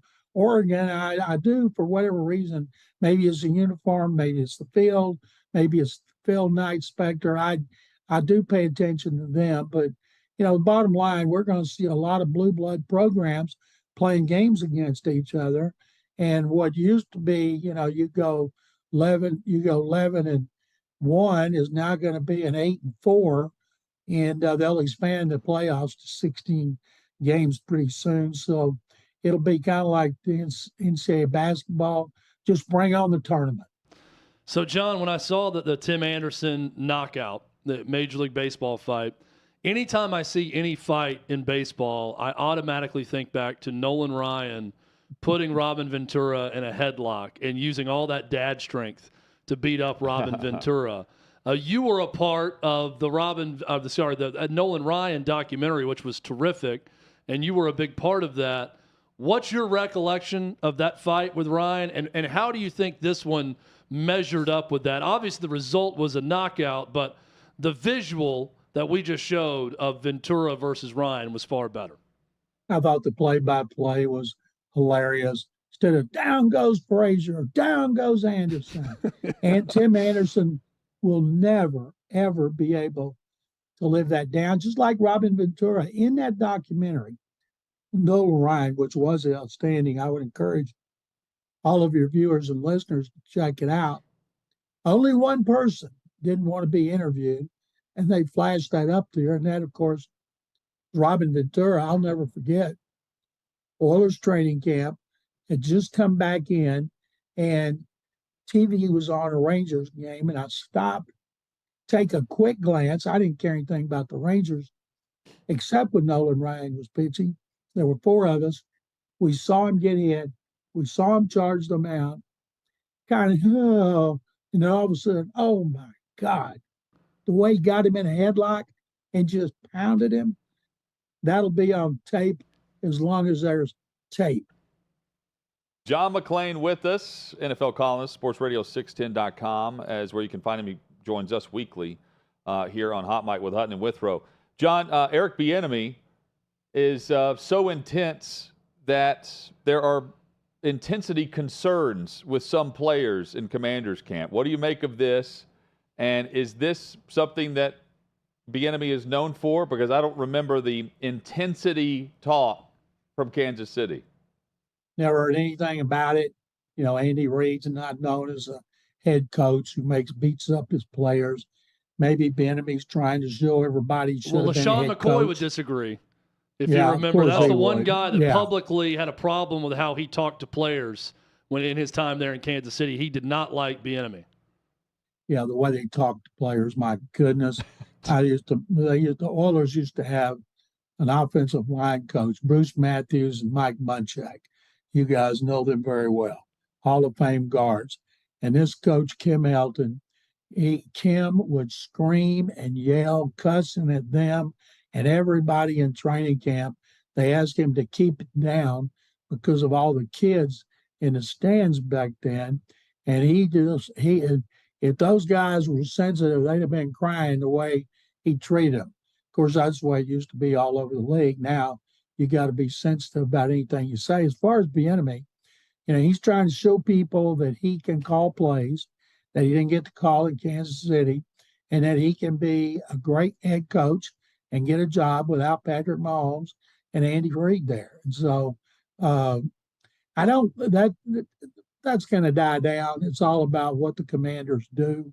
You know, it's a little different coaching Patrick Mahomes and Sam Howell, and I wish him all the best. But I think that was so funny to see. It was a little too intense. Give me a break. Well, Hutton, I am glad you brought up that story because watching the quarterback series on Netflix, one thing I've not mentioned, but really was a big takeaway on it, Bieniemy didn't speak offensively to Patrick Mahomes. It was all Matt Nagy. Every bit of what you're seeing on the field, looking at the tablet on the sideline, calling plays, it was all, even in the locker room after the game, he would not speak to Bieniemy. It was all Nagy when it came to Patrick Mahomes. That was something I jotted down mentally and thought, okay, now I can kind of see some of maybe the concern that's been out there about just exactly what his level of involvement was in the offense. Players and coaches like Andy Reid tried to help him get a job, but everybody in the league knew that Andy called the plays. Bieniemy was the offensive coordinator. He spent a lot of time with the running backs. Matt Nagy was the quarterback coach. And then Kafka. Mike Kafka was the next one that replaced Nagy, and before Nagy went back. And those guys have done a great job. Kafka will be a head coach. If the Giants win again, he'll be a head coach next year. He got some interviews, but, you know, let's be honest.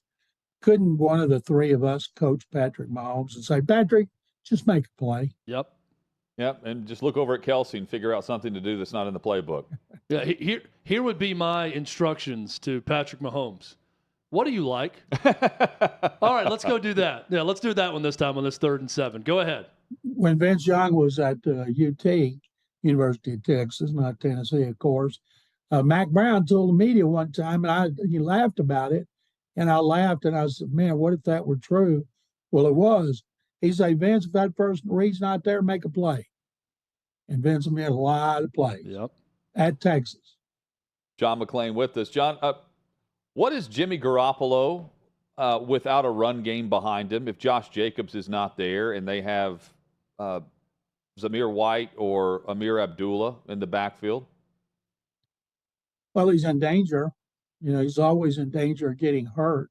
He needs a strong running game. He had a great running game with the 49ers, not because he had great backs. You know, he didn't get to play, I don't think, with McCaffrey after that trade, but they ran the ball very well. Had a great offensive line, and that's what they were all about. So I don't think for a minute Josh Jacobs, unless he gets hurt in a car wreck or something, is going to miss any time.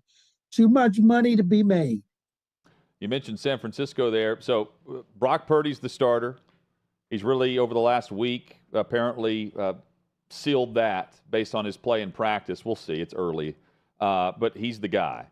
But the real story that I'm watching as the preseason games start up, John, Trey Lance and Sam Darnold have been splitting the backup reps. What do you make of that? Instead of, like, there's 7 reps for Trey Lance, 3 for Darnold, they're going 50-50 on it.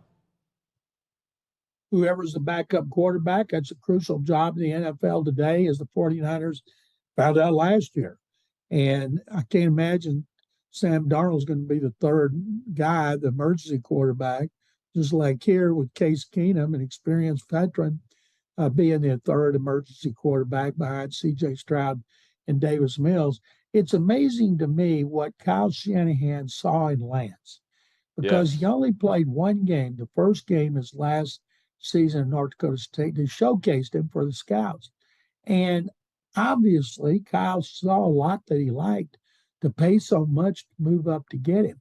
Now, he may end up in the Hall of Fame, and injuries have curtailed the start of his career. But if he's not at least the backup quarterback in his third season, this could go down as one of the biggest draft mistakes in history. Deshaun Watson and Kevin Stefanski. There was a column out that said Watson's going to need to be, and Stefanski didn't say this, be patient with the offense as it progresses. But they've invested a lot at wide receiver, John. They've certainly invested at quarterback. And Stefanski at times will look to the backfield as the best option. Does that have to change this year for Stefanski and for Watson to be a good match for Cleveland? He's going to have a running game there he didn't have here. He's got a great offensive line. He's got a great running back. He's got good enough receivers, got a good enough tight end. Their defense got a lot of talent.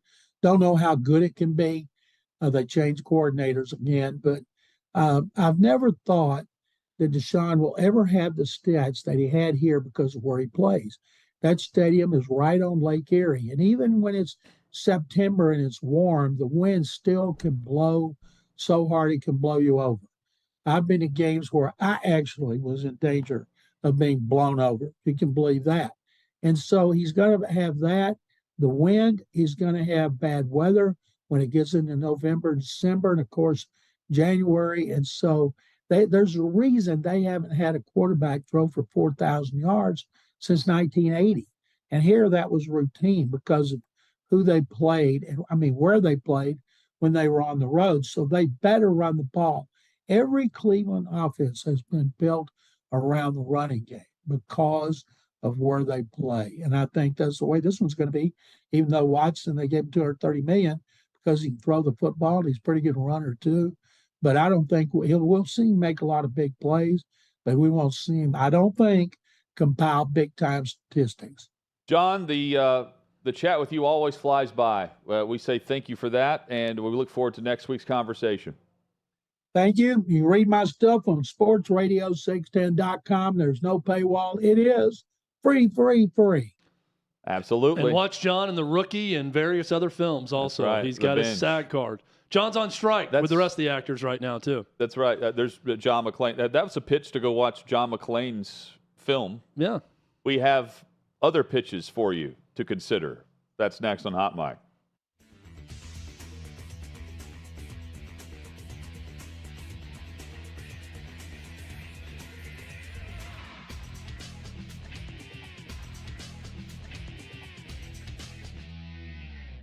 Hey, Davey Hudson of OutKick here. We are at SEC Media Days 2023 in Nashville, Tennessee. We're going to go talk to some players, see what they have to say. What's the best purchase you've made from an NIL deal so far? Tag watch right here. Far. Best purchase? I probably just give it back to my son for real. That's probably my best purchase every time. Man, pay my truck off. Definitely. A house. My wife and I bought a house, so that's been huge. Being able to save that money up and buy a house. This chain here. The best purchase? I'd probably say helping my mom out with school. Ooh, the best purchase? Probably the shoes. The shoes I got on right now. The best purchase I made, well, the best NIL deal I've had is free steaks from Marksbury Farms, so keep me fed and beefed up. With Ooh, purchase? Probably a new golf bag. Or recently I played TPC Sawgrass this past weekend, and that was from I used that money from a deal I made, so that's up there too. Probably getting my sister through college, helping my family out a lot. That's probably my best purchase I've done. Best purchase? Probably my my mom and dad anniversary gift. The best purchase I've made?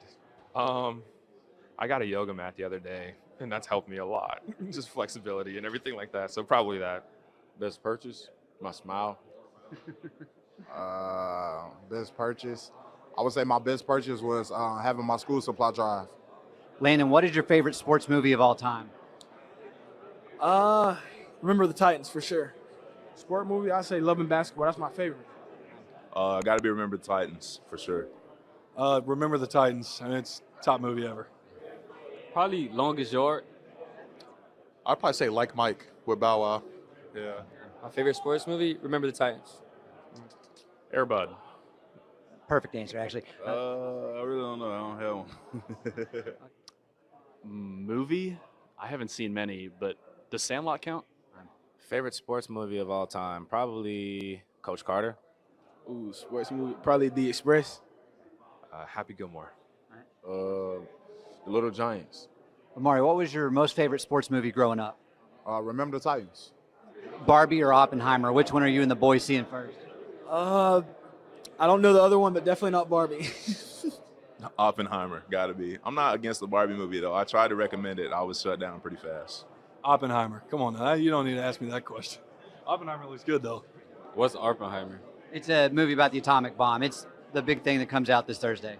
Yeah, probably that. Oppenheimer.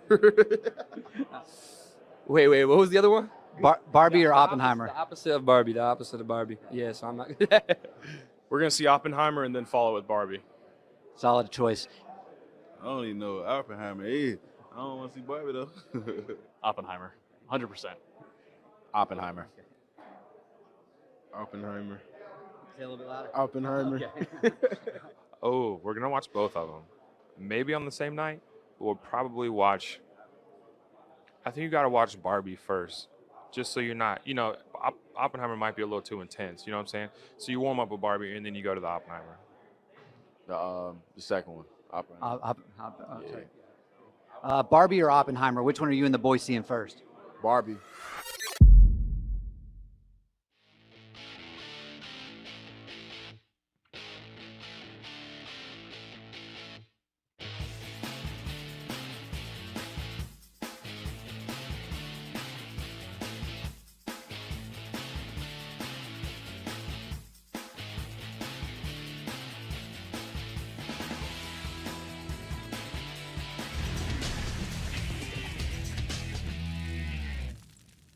Our thanks to John McClain for joining us.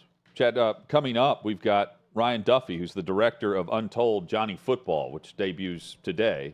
It's dropped on Netflix. We highly recommend checking that out. It's very good.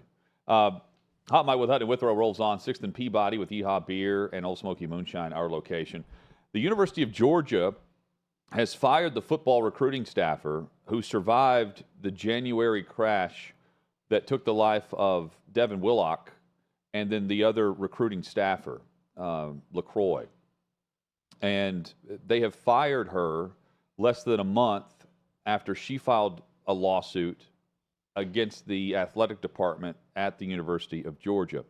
And Tori Bowles is her name. The school, Georgia, says in a statement that she was fired because she refused to cooperate with an internal investigation into the crash. But the timing of this is the headline because she's a survivor from the 4-passenger car crash that took place for street racing, and it ends up claiming the life of 2.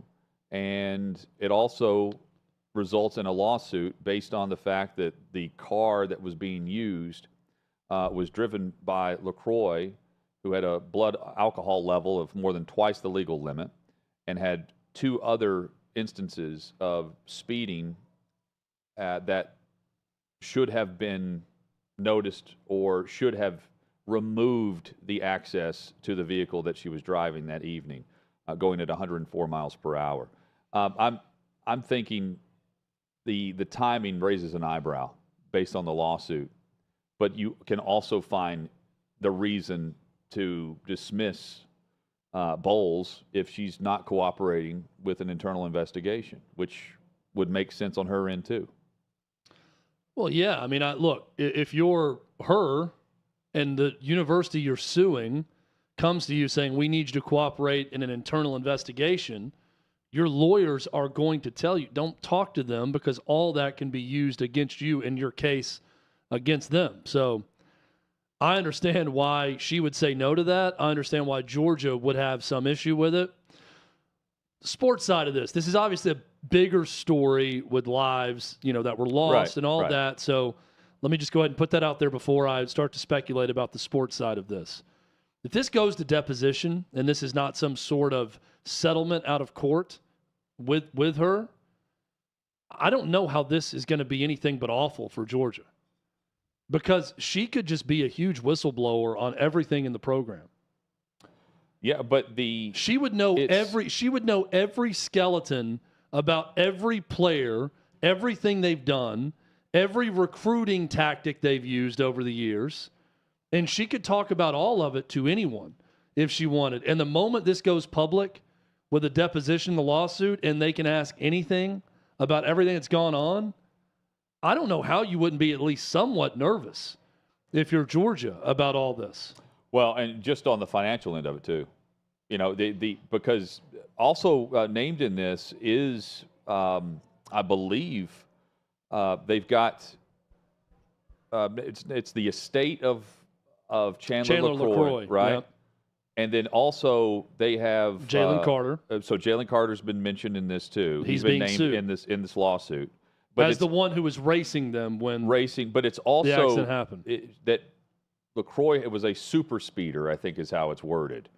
That's the phrase I'm trying to remember. But 4 speeding tickets prior to the crash, and she still had the vehicle, which was through the university, access to it that she was driving that evening.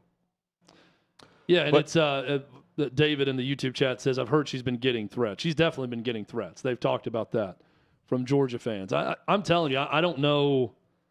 I'm assuming Georgia's probably going to do whatever it takes in terms of settlement and NDA with her to end this.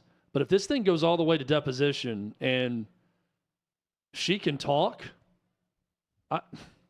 what comes out of this? What's interesting? Well, that's a great question because of the policies or the overlooking certain things, recruiting angles to it as well.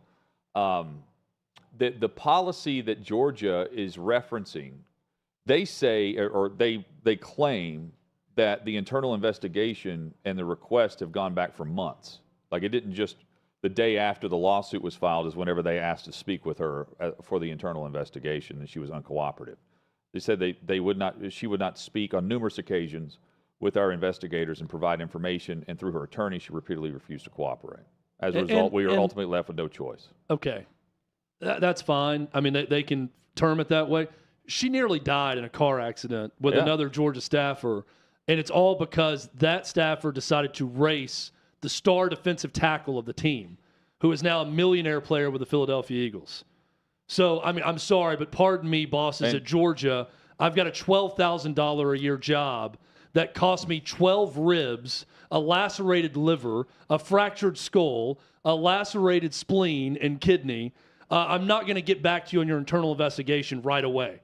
And then I'm not going to do it now because I'm suing you because I have the right to sue you based on everything that happened. I mean, Georgia has, I guess you could say, has every right, but she has every right to not want to talk to them right after it. And then Jalen Carter, who's named, he pleaded no contest right after the combine. He's got 12 months probation, now court costs. Yeah, I mean, look. Fine. Meanwhile, Kirby Smart is going to SEC Media Days talking about studying the New Zealand rugby team, about how to not get complacent because they're trying to win a 3rd national title. And oh, by the way, they're heavy favorites to be the first team in a long time, ever, I think, to win 3 straight national titles. It's been like 90 years or something. In this era. Yeah.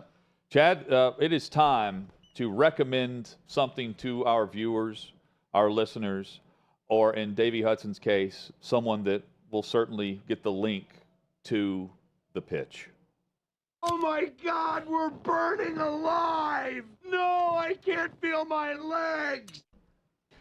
Let me start with the pitch, if you don't mind. And Chad, would you like to define this? This is wide open. This is a check it out moment, or it can be a try it out moment in some cases. Yeah, I think it's just, look, we're Don Draper right now on Mad Men. We're in a boardroom. We're standing up in front of the client, and we are pitching what the advertising campaign is going to be for whatever it is we're about to talk about. This is our that's right. It's our chance to pitch you on something and in hopes that you'll buy it and actually take part in it. So I'm starting it out with a show. And Chad, you had recommended this for a while, and the way it's described, and you can certainly jump in. When I first hear about sci-fi and it's very futuristic with kind of the twists and turns of the show, and knowing that it is a different script, it's different actors, it's a different twist on things episode to episode. Black Mirror is fantastic on Netflix. Started in 2011, inspired by Twilight Zone, and you can certainly get that feel.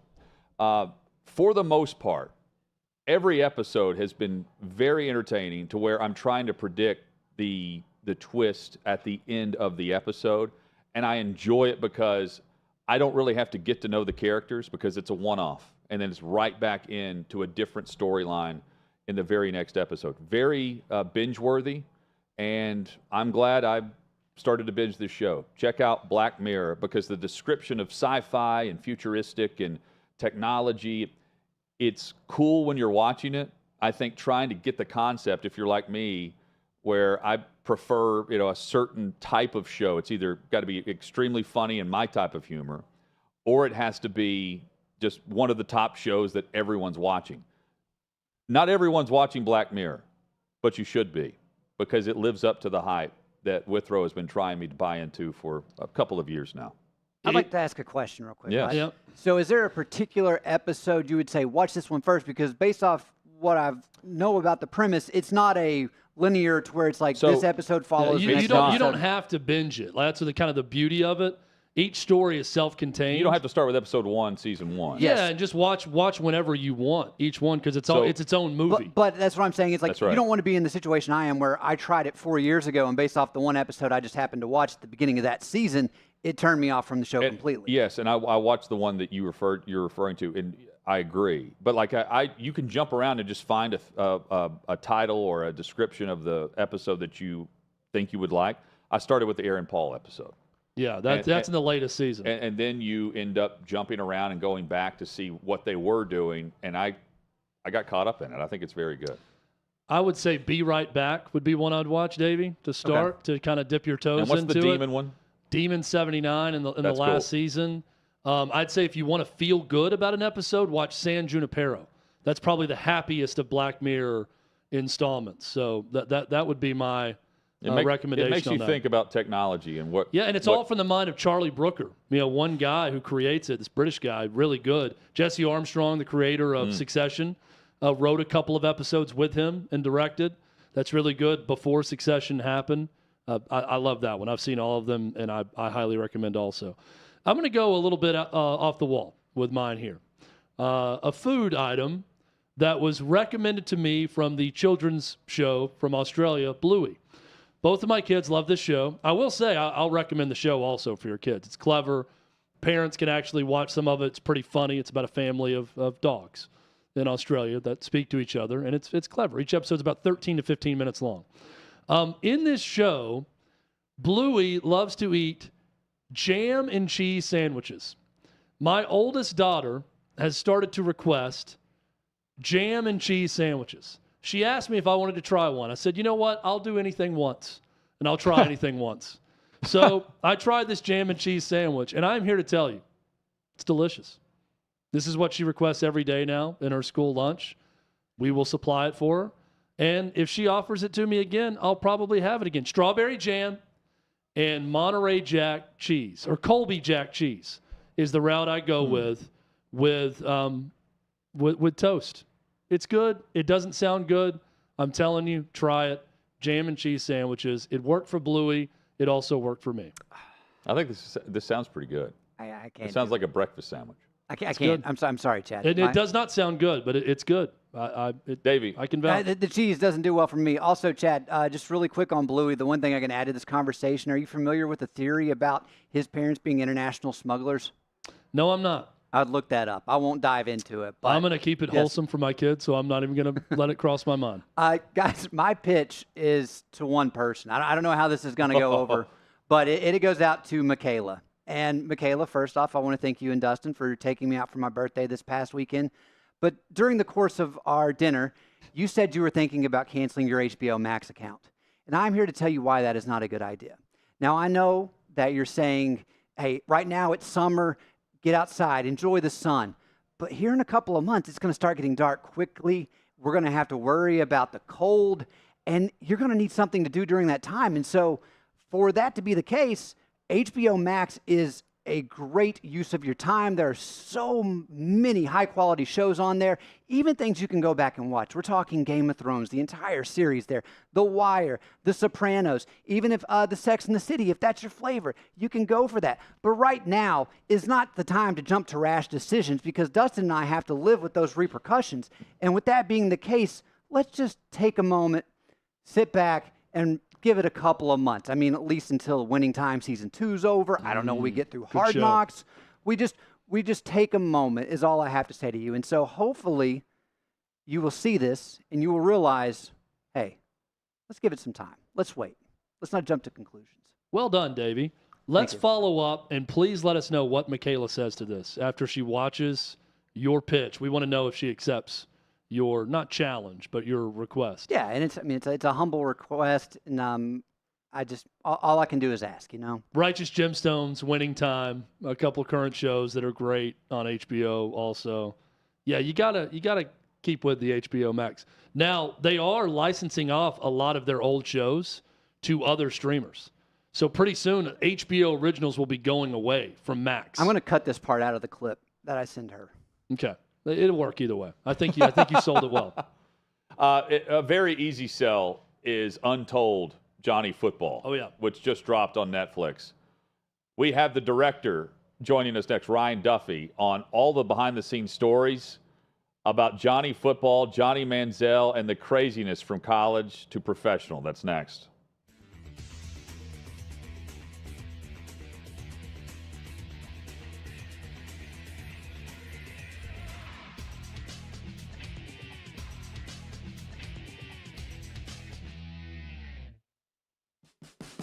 What you're experiencing is the bold taste of a Southern legend. Old Smoky Moonshine and Whiskey, authentic Tennessee mountain-style spirits.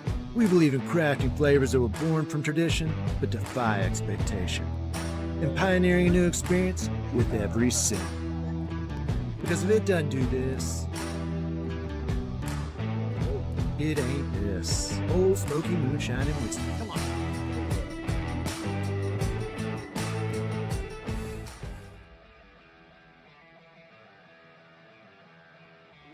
Welcome into OutKick the show. I am Clay Travis, your fearless leader. I am going to continue to argue that sports is one of the great unifying forces in all of American life.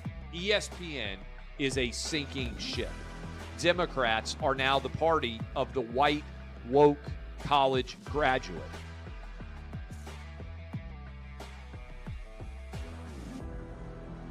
We live in a land of participation trophies. You gotta lean into the turns. You really gotta lean into the turns. When Leah Thomas walked in that first day, it got silent, and every girl was uncomfortable. Very difficult to go back-to-back years in the NFL with the #1 overall pick. I just think the way Anthony Bass handled this was so sloppy. Oh, I think it's perfect. And what he reposted he and then how he did it. He bent the knee and bowed. He was going to catch the ceremonial first pitch. I've been out of LA long enough to have forgotten that libs, no matter how ridiculous the scenario, are gonna live. Another week of inflation, another week with Biden with COVID, and another set of losers to crown. People don't watch the WNBA on TV, in person, on a plane, on a train, on a bus, or on purpose. The scary thing, Tommy, is in the history of this government, I've never seen them give anything back that they've taken. Oh no, they never do. And they won't. When you're behind closed doors, when you're talking to plant managers, when you're having meetings, when you're with the team, was there an acknowledgement of any of this, an acknowledgement of the situation, the boycott, and then the doubling down about moving away from the fratty image? We've seen coaches throw water bottles. We've seen coaches act like idiots. We've seen coaches slap other coaches. But I think if you're involved in carjacking, you're inherently a rotten human being. The level of stupid that sometimes gets on our YouTube chat just gives me a headache. You're born a male, play with males. You're born a female, play with females. Don't at me about it, people. I'm pissed off about this. I never did it before in my life, but Trump is being cheated. The American people are being cheated. We, ladies and gentlemen, are being cheated. I believe this person is the greatest player anybody alive will ever see. How can you hate Derek Jeter? A guy's on-base percentage tells me his batting eye, and a guy's slugging percentage tells me if he's a threat. That's the kind of guy that throws a no-hitter, that effectively wild guy.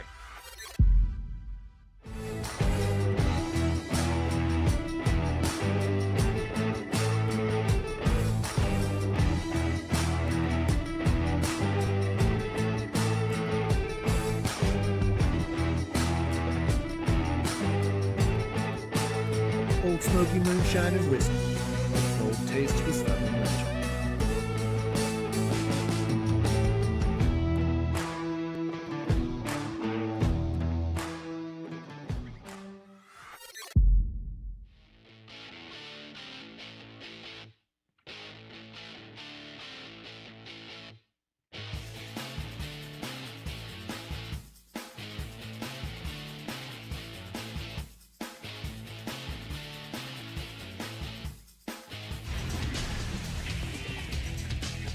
Just like that, the final hour is here on this Tuesday edition of Hot Mike with Hutton and Withrow across the OutKick Network.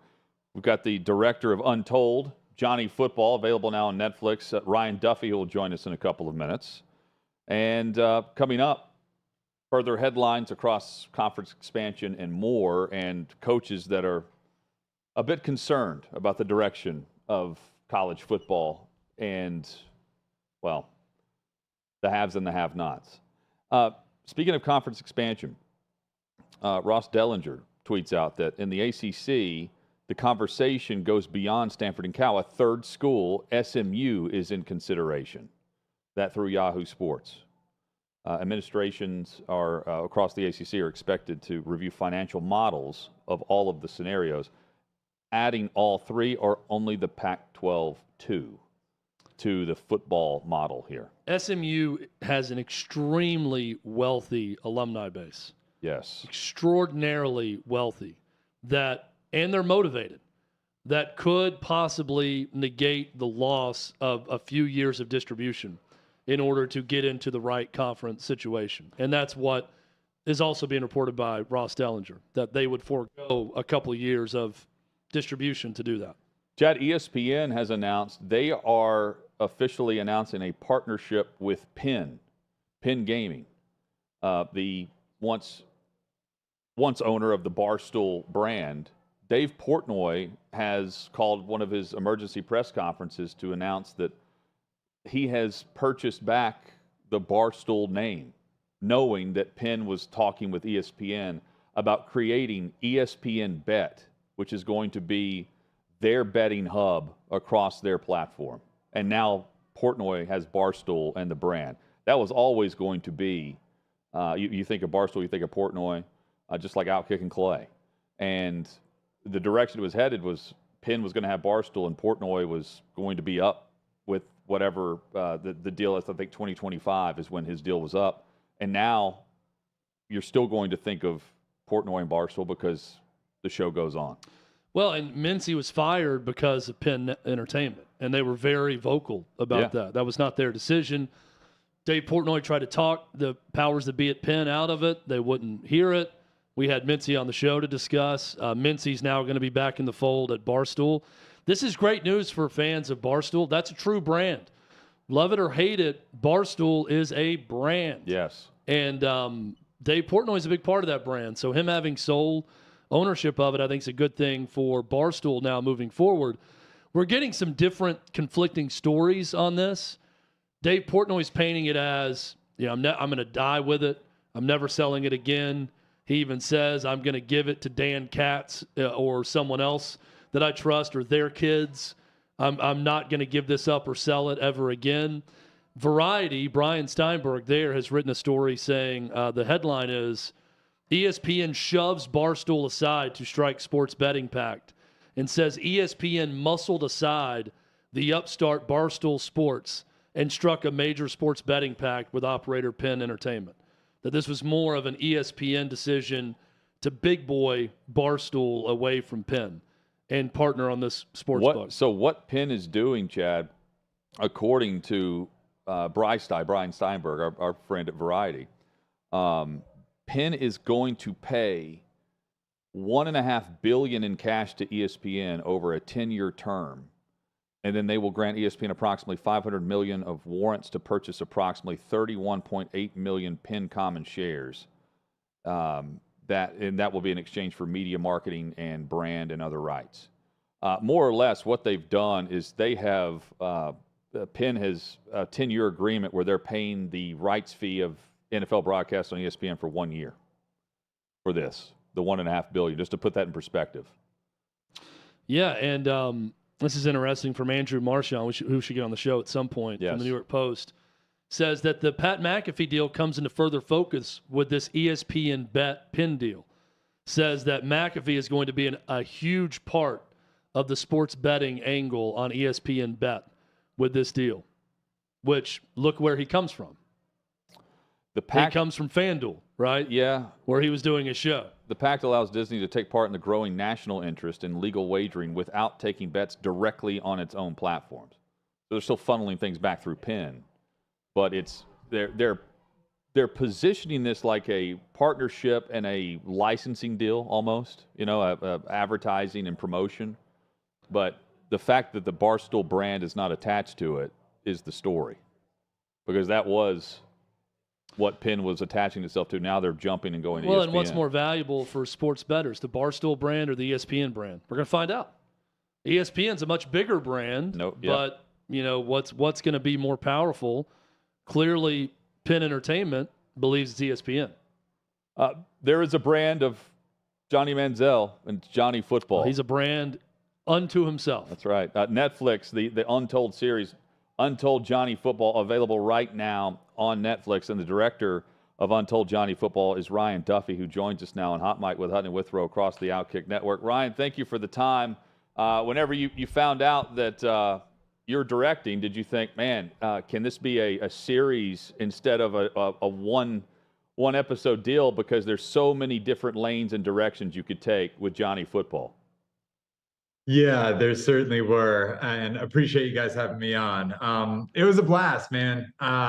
It was a lot of fun. I actually started on this one because I had done the Manti Te'o doc for the last season of Untold. So obviously was spending a lot of time digging through the archive of 2012 college football season, and then even more specifically, the Heisman ceremony.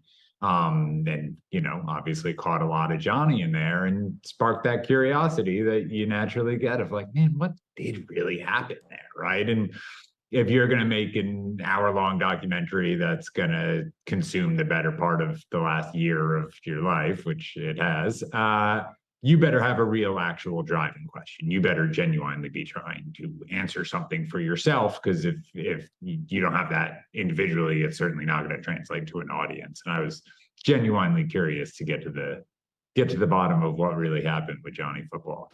Well, and I had a chance to watch it this morning. Terrific. It's an hour and 15 minutes that feels like 25, 30 minutes. It's so fast-paced.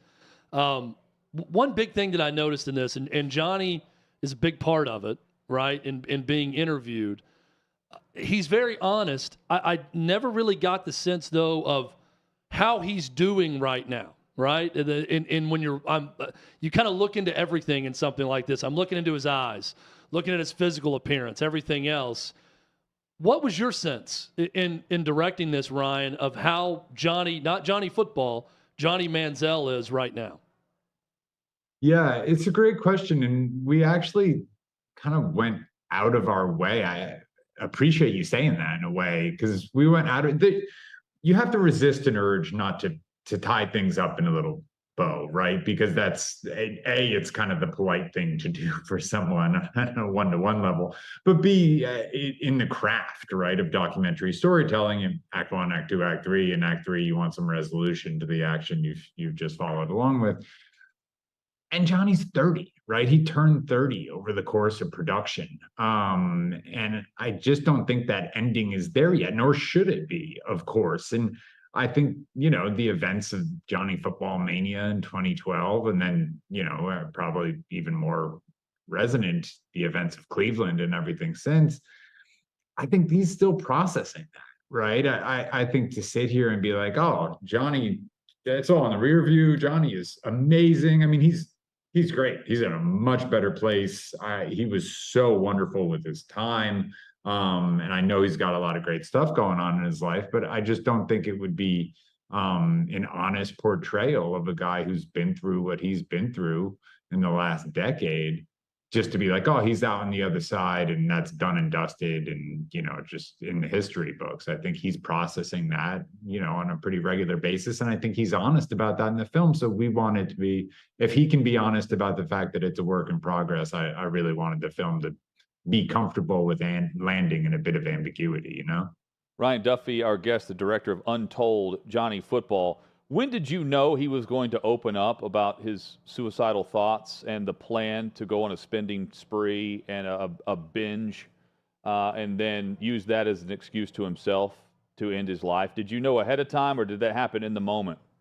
That happened in the moment, caught me by surprise, actually. And at our next break, I even kind of, grabbed a minute with him. We were just in a rented house. That interview in particular was in Los Angeles. We were in a rented house, and he went out to have a smoke and just went out by the pool. And I was like, hey man, I just want to make sure you're good. I didn't know that had happened. And, you're in a room with other people, right? Like it looks like just him in the frame, but there's a bunch of crew people around there. And typically if I know an interview is going into deeply personal territory, we'll try to clear the room a little, as much as you reasonably can, just down to the bare minimum of crew members who need to be there for that. We hadn't done that because I didn't know that's where it was going. So I went to check with him and say, hey, we can clear the room a bit more if you want to get into that. And he was, I don't know that he really planned it either. I think that's just kind of where the story took him and the moment took him. And he was, as you say, being about as transparent, as honest as anyone can be, certainly as I can hope for as the director of a documentary. These interviews in particular for Untold, we try and hang our hat on some pretty heavy lift interviews, right? We put people in that chair, and it generally takes the better part of 3-4 days, and they're long 8-10 hour days of kind of working through, especially with athletes. You guys know this. A lot of the first answers you get are, not to say canned, I don't mean that in any kind of insulting way, but you go through that much media training and you got responses. You got your natural answers that kick in, and you got to kind of knock those down, or at least let them get out, and then go back and then do it again. And you end up throwing out the first few hours because it feels rehearsed. But this was towards the end of one of our pretty long days. And I think Johnny just kind of was telling the story as it happened and landed there somewhat to everyone's surprise. But I'm grateful that he did. Is the key, maybe not the key, the downfall is a better way to describe this, of his pro career compared to what happened at Texas A&M, where he's one of the greatest college football players ever, and how he took over? Is it that the Browns had Johnny Football as the face of the franchise, and you could get away with that in college, but Johnny Manziel needed to be the face of the franchise, not Johnny Football? Is that really what it came down to? Yeah, man. Right. I think that's a big part of it, right? I looked for a satisfactory single answer to that question, mostly because I wanted to know, right? And there's a lot of theories of the case. I think the honest thing, which isn't as satisfying, is it's as with most things, it's multifactorial, right? I think Johnny will tell you, no matter what, he wasn't ready for the NFL at that time. He had kind of fallen out of love with the game. And I think so much of what Johnny loved about football was his teammates, the camaraderie, right? Johnny is a social person at his core. He loves people. He loves to be around people. He says it at the end of the film. He says, I was a frat boy. My frat just happened to be the football team. I think that's really actually a really apt thing. And I think you can kind of treat football that way at A&M. For him, it was still coming so easy. He was catching people by surprise. He was kind of playing this, it's a style of quarterback that we see a little bit more now. You didn't see it as much then. And I think it was fun and easy and natural. And it was just hanging out with his friends and playing football on Saturdays. I think when it becomes a job and the guys in that locker room are 10 years older than you, and they got kids, and maybe someone resents that you're on the billboard and they've been toiling away for 8 years or whatever it is. Yeah, that's not you and your boys hanging out and playing footballs on the weekend. That's a job, and you're a professional, and their expectations attached to that big salary and that draft position. I just think it changed football for Johnny on an individual level. But then you get into the other side of the kind of game theory on this, which is like, well, how complicit are the Browns, right? And that organization, what could they have done differently? What could that coaching staff have done differently to put Johnny in a position to succeed? I think there's probably enough blame to go around to all variety of folks who were involved in that. And I thought Johnny's dad did a good job of asking the question about, could Texas A&M have done more within that program to help his son? Kevin Sumlin was not a part of the documentary. Did he give you a reason as to why he did not want to take part? He did, and I reached out to Coach Sumlin. I know he's busy. I believe he's coaching in the USFL, perhaps. Could have just been that. He responded initially, but then kind of just the line went quiet. And honestly, I was so happy that we wound up getting Cliff. I first reached out to Cliff. It was shortly after, that widely reported when he left Arizona, and there was that whole national news story like, oh, Cliff bought a one-way ticket to Thailand or whatever that was. I was like, oh, there goes my Kingsbury interview then. But fortunately, or you're going to Thailand. Yeah, that was what I was angry about. My production budget couldn't quite manage it, but yeah, that was my idea. But no, Cliff came back. We were so happy to get him, and I think he was able to provide a little bit of the perspective into those years that we were hoping to get from whether it was Coach Sumlin or Cliff. So it's grateful to get him. He's great. Highly recommend the documentary. And we got to get you on another time just to talk about your trip to North Korea with Dennis Rodman. That could be an entire hour on the show. I'd love to hear behind-the-scenes stories about that. Good work with this, and I hope our audience goes and watches. It's really good. Very much appreciate it, guys. Thanks for having me on. Ryan, we really enjoyed it. Yeah, absolutely. Thanks for joining us, and hopefully we can do this again soon. Ryan Duffy there, the director of Untold, Johnny Football. We won't give away all the behind-the-scenes stories, but the one about the private workout with the Browns prior to the draft is There's incredible. A good Texans story in it also. There's a lot of greatness behind the scenes that just detail that you could have assumed but did not fully know. And the whole story about him and his buddy and their falling out was something I never knew about. That's interesting. So definitely check it out. Eli Drinkwitz on the direction of college athletics. He speaks up, and Dave Portnoy has spoken on now re-owning the Barstool brand. That's next on Hot Mic.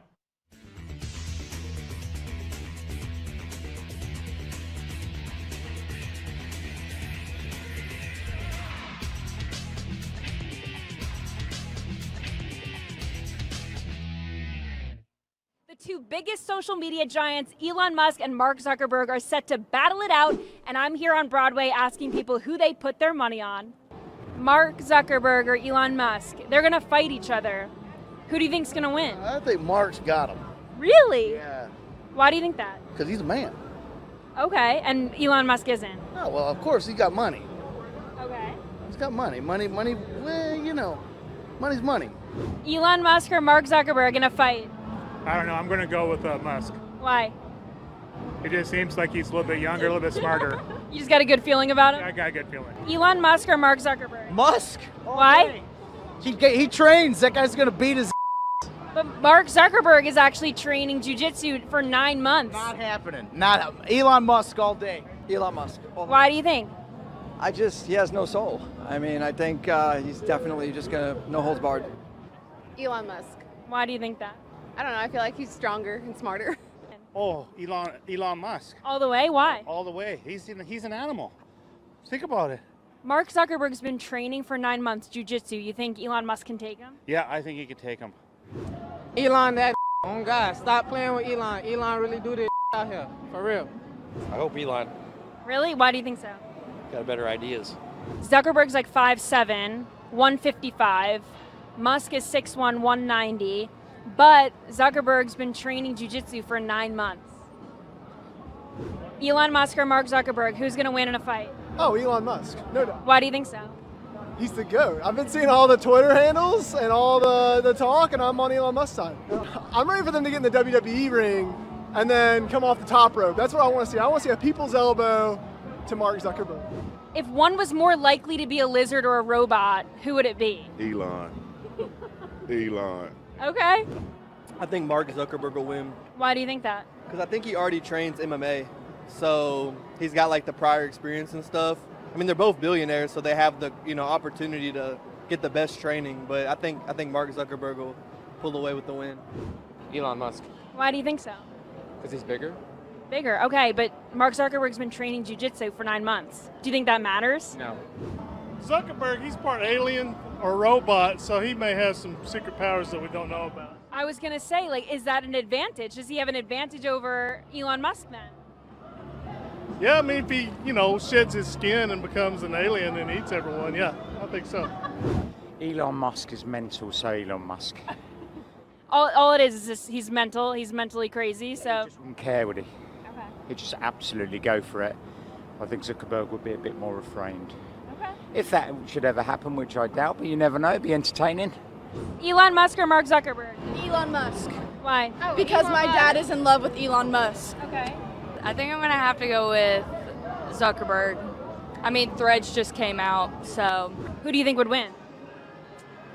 Zuck. Why do you think so? He's not a real human. He's a robot. So he'll use that to his advantage. Yeah, and all the Krav Maga stuff too. Yeah. Who do you think would win in a fight, Mark Zuckerberg or Elon Musk? Elon Musk. Why do you think Elon Musk? I think Elon's He smarter. works with robots, so maybe he built a robot to fight for him. But what if Mark Zuckerberg is a robot? Oh, wow. Then I might have to change my answer. Who do you think is going to win? Me.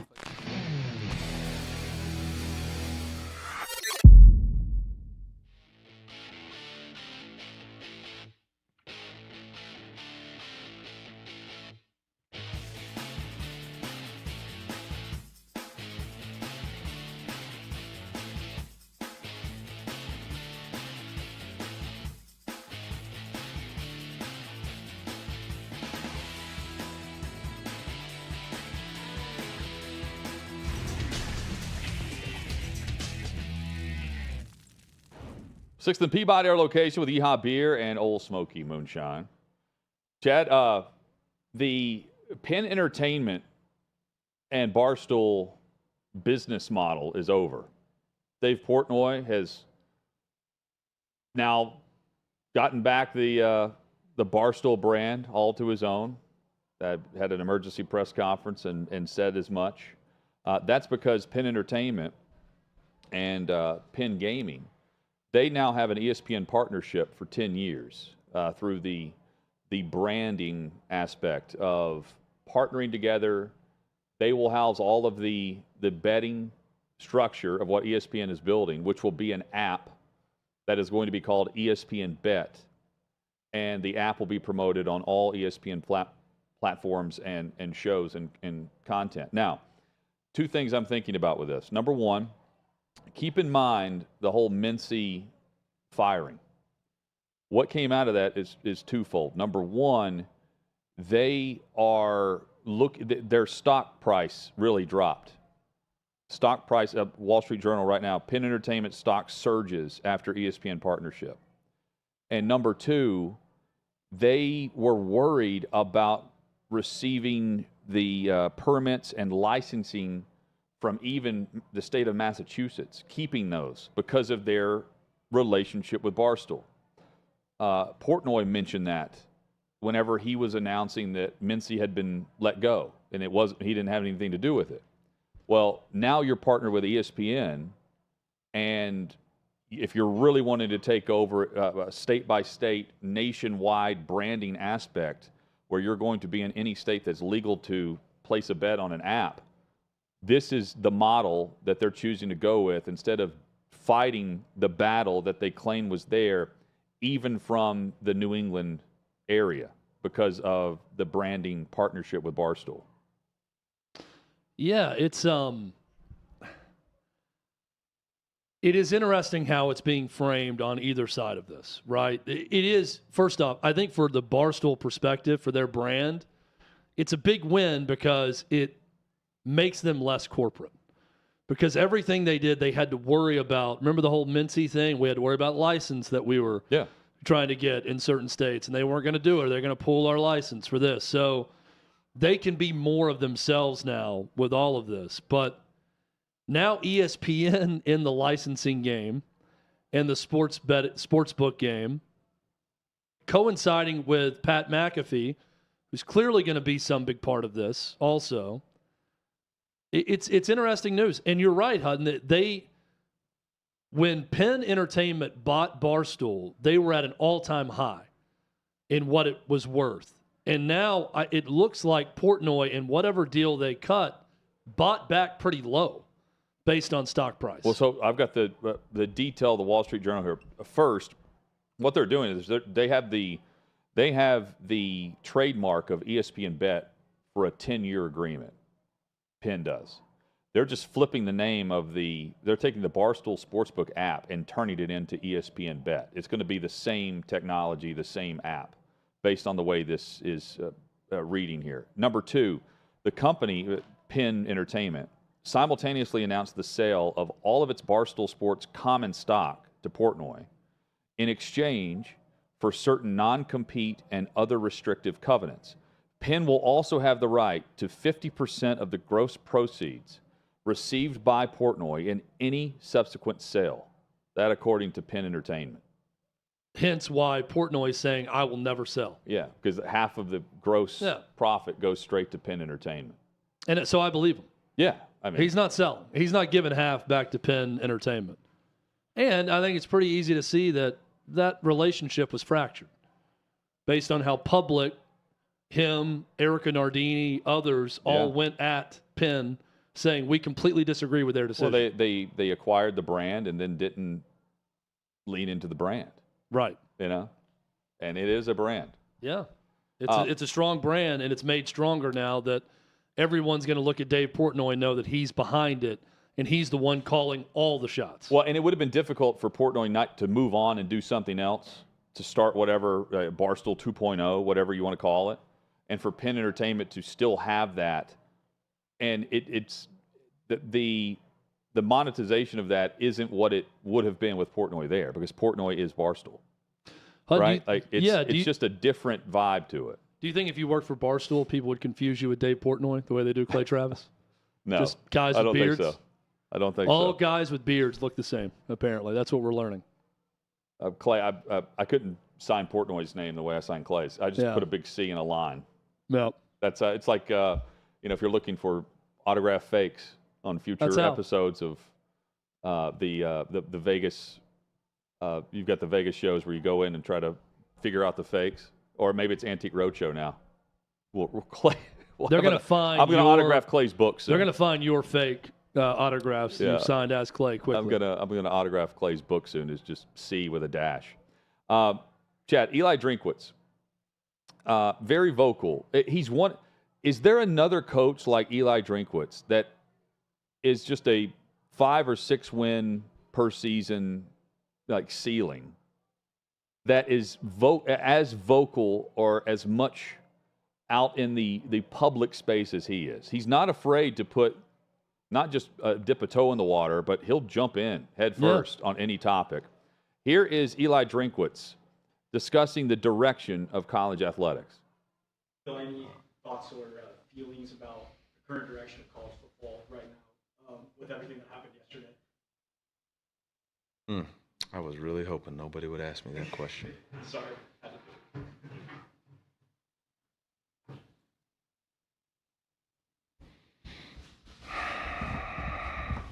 All right, I'm going to say it. I thought the transfer window, I thought the portal was closed. That's just for the student athletes. The adults in the room get to do whatever they want, apparently. And it's, it's just sad that there's, look, my question is, did we count the cost? I'm not talking about a financial cost. I'm talking about, did we count the cost for the student athletes involved in this decision? What cost is it to those student athletes? We're talking about a football decision. They based off football, but what about softball and baseball who have to travel cross country? Do we ask about the cost to them? Do we know what the number one indicator of symptom or cause of mental health is? It's lack of rest and sleep. Traveling in those baseball, softball games, those people, they travel commercial.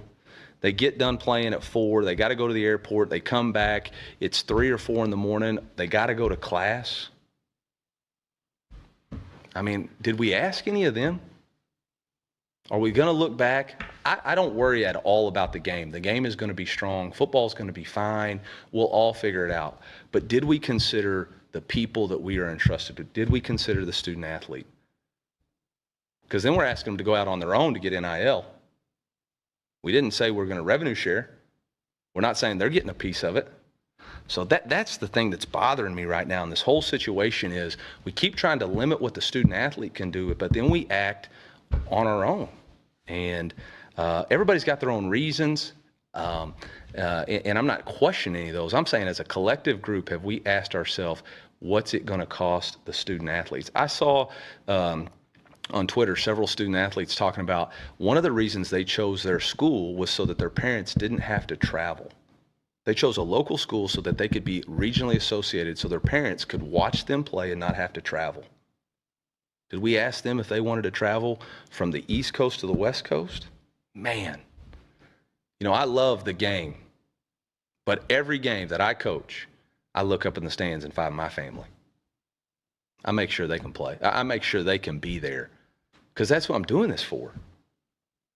And you're talking about volleyball, baseball, softball, track. I mean, all those other sports, man, they're not fortunate to travel like the way we do. Football will be fine.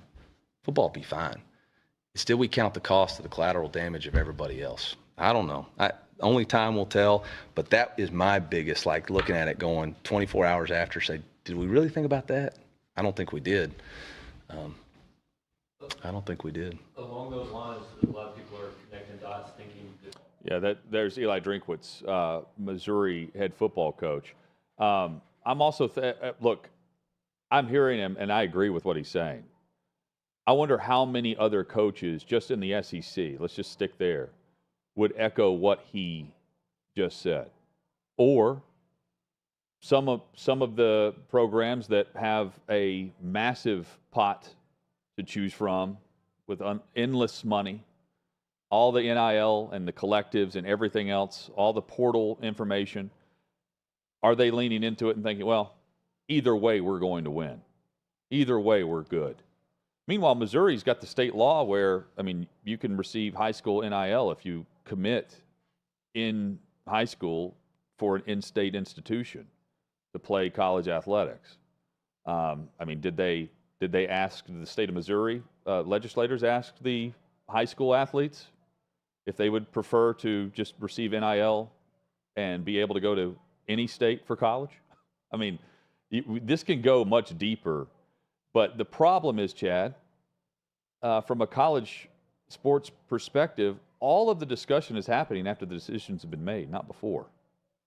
And that's the troubling part. There's been no leadership, and it led to this. Yeah, and to answer your first question, I think most coaches just think about themselves and their own program. So most of the coaches in the SEC are looking around saying, nothing affects us. Texas and Oklahoma's coming in. We haven't had anyone else, so I don't really care. Right. I think if you honestly got the honest opinion, they're not thinking that deeply about it because they don't care about the softball team or the women's basketball team or the volleyball team or whatever. Eli Drinkwitz is a smart guy, a bit more of a deep thinker, so he's thought a little bit more about it, and he gave a very good answer there on it. To me, it all goes back to one thing. The one thing is money. And Eli Drinkwitz is right. No one thought about two groups in making these decisions. One are the athletes and the students in all sports, not just football. And two are the fans. Fans didn't get a vote in this. Now, is football going to be okay? Sure. Football was always going to be okay. But is this ultimately what the fans wanted? Nick Saban did answer something a bit related to the fans, saying we didn't really give a lot of thought to regional rivalries or traditions in making these decisions. And he's talking specifically about the Pac-12 blowing up. Right. And that some big games now are no longer going to be conference games. And, oh, by the way, I don't even know what the Rose Bowl is anymore if it's not Pac-12 champion versus Big Ten champion on New Year's Day.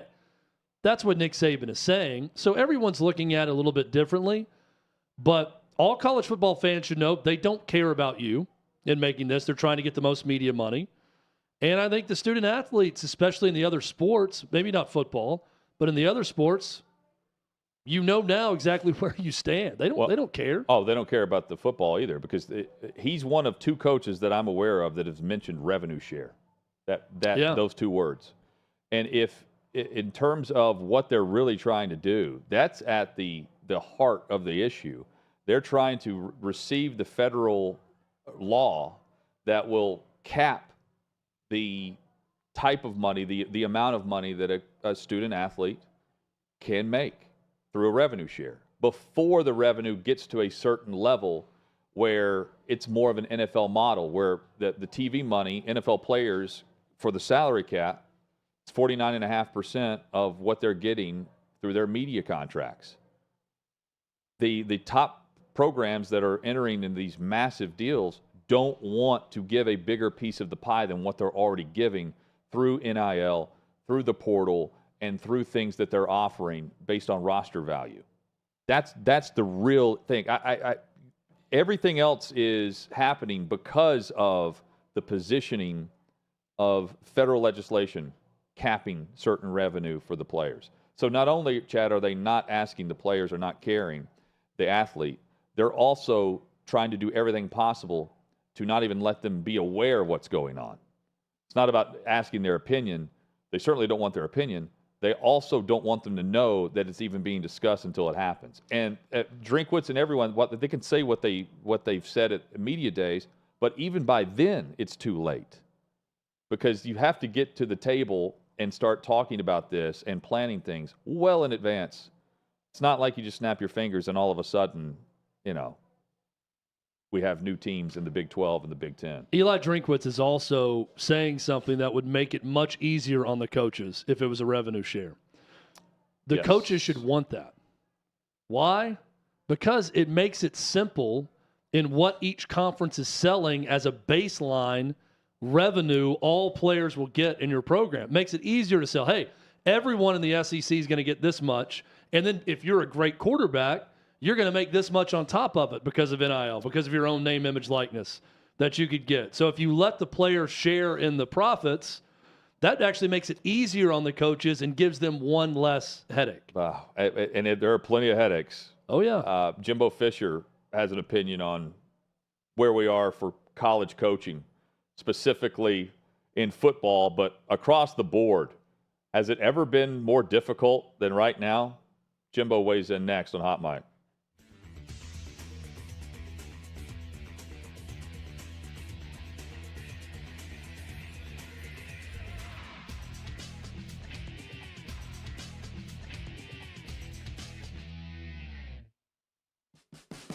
What you're experiencing is the bold taste of a Southern legend. Old Smoky Moonshine and Whiskey, authentic Tennessee mountain-style spirits. We believe in crafting flavors that were born from tradition but defy expectation, and pioneering a new experience with every sip. Because if it doesn't do this, it ain't this. Old Smoky Moonshine and Whiskey. Come on.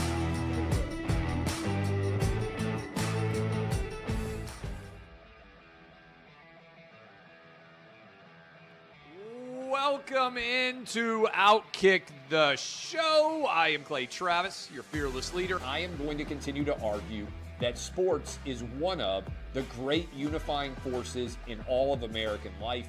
ESPN is a sinking ship.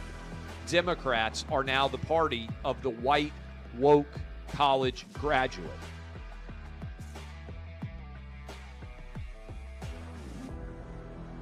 We live in a land of participation trophies. You gotta lean into the turns.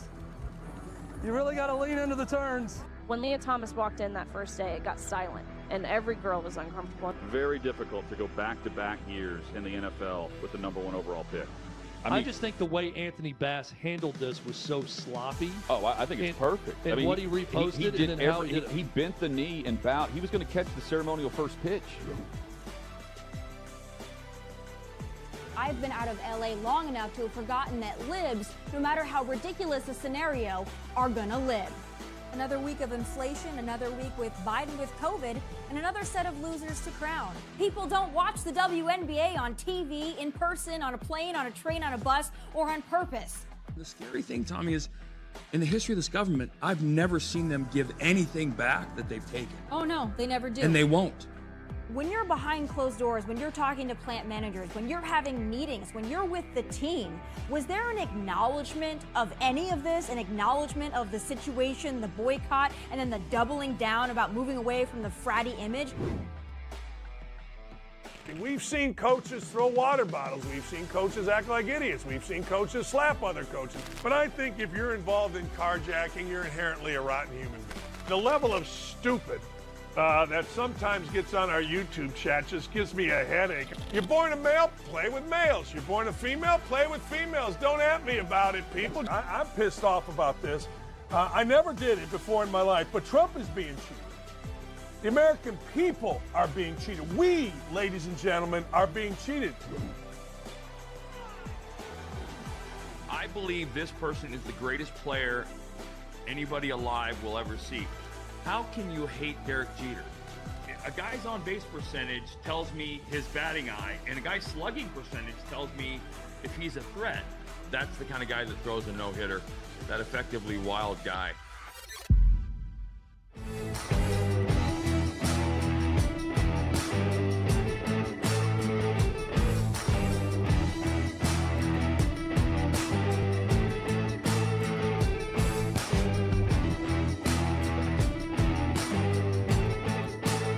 Old Smoky Moonshine and Whiskey.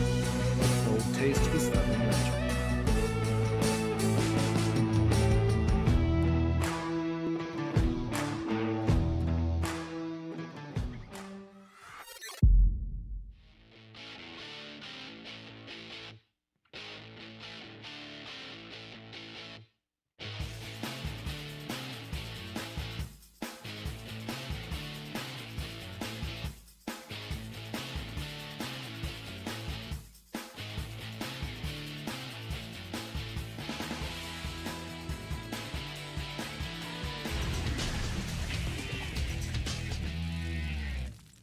Sixth and Peabody, our location with EHA Beer and Old Smoky Moonshine.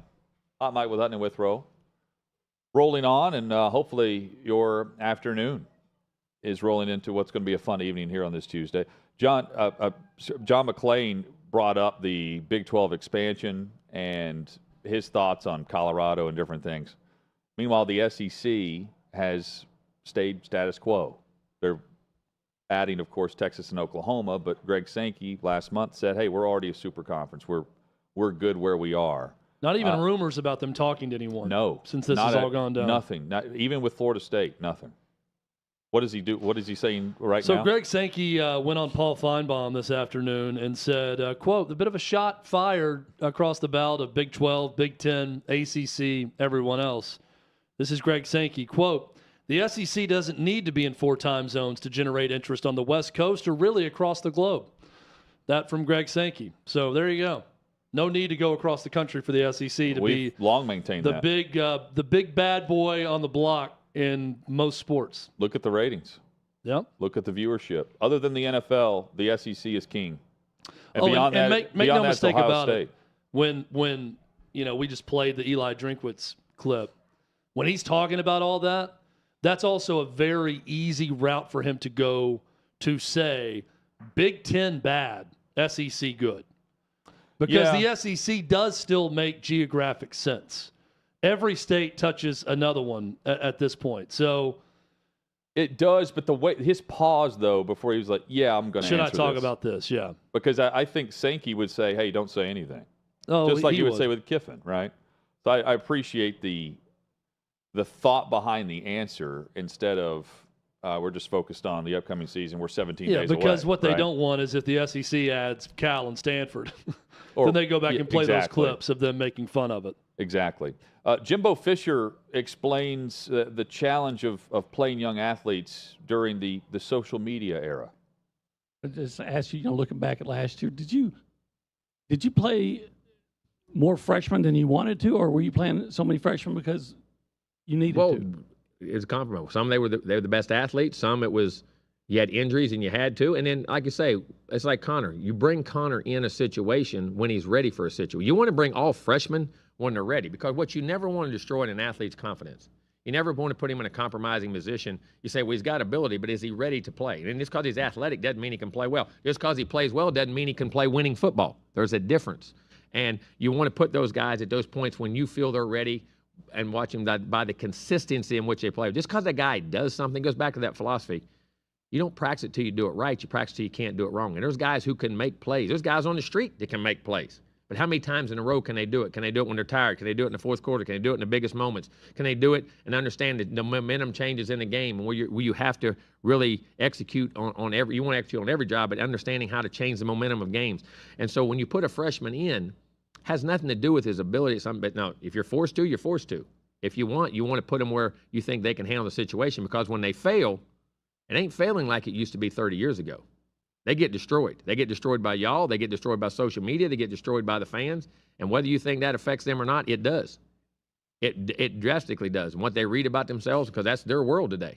So you can destroy a young player much faster than you can make him, and you got to be very careful. So you're talking about playing freshmen. You want to play them when you think they're ready to handle what you're asking them to handle. That still allows you to win the game.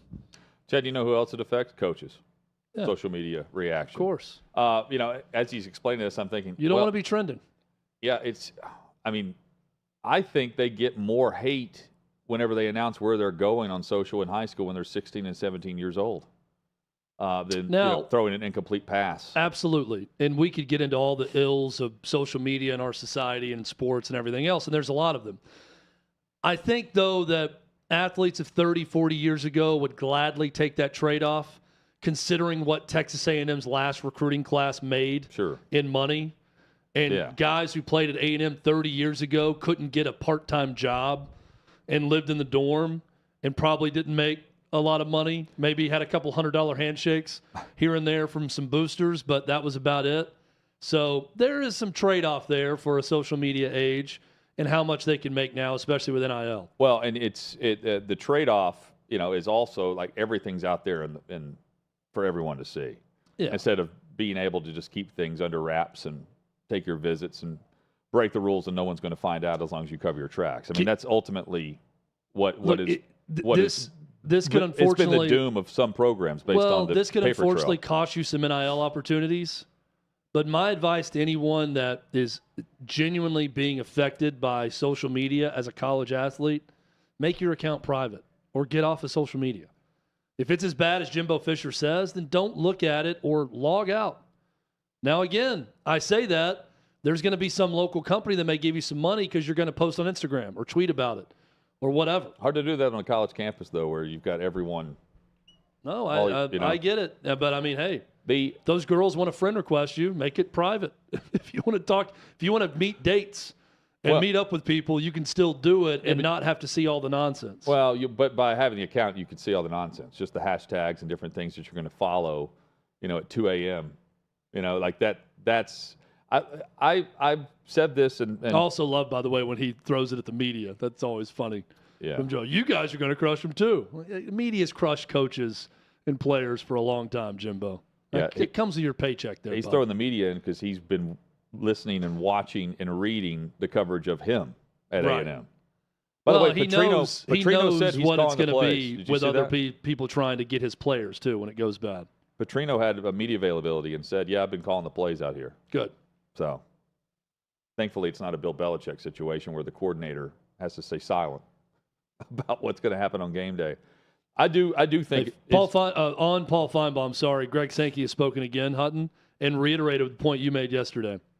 Says college football should re-examine the expanded playoff due to realignment. Noted that we don't know how many football FBS conferences there's going to be in 30 to 60 days.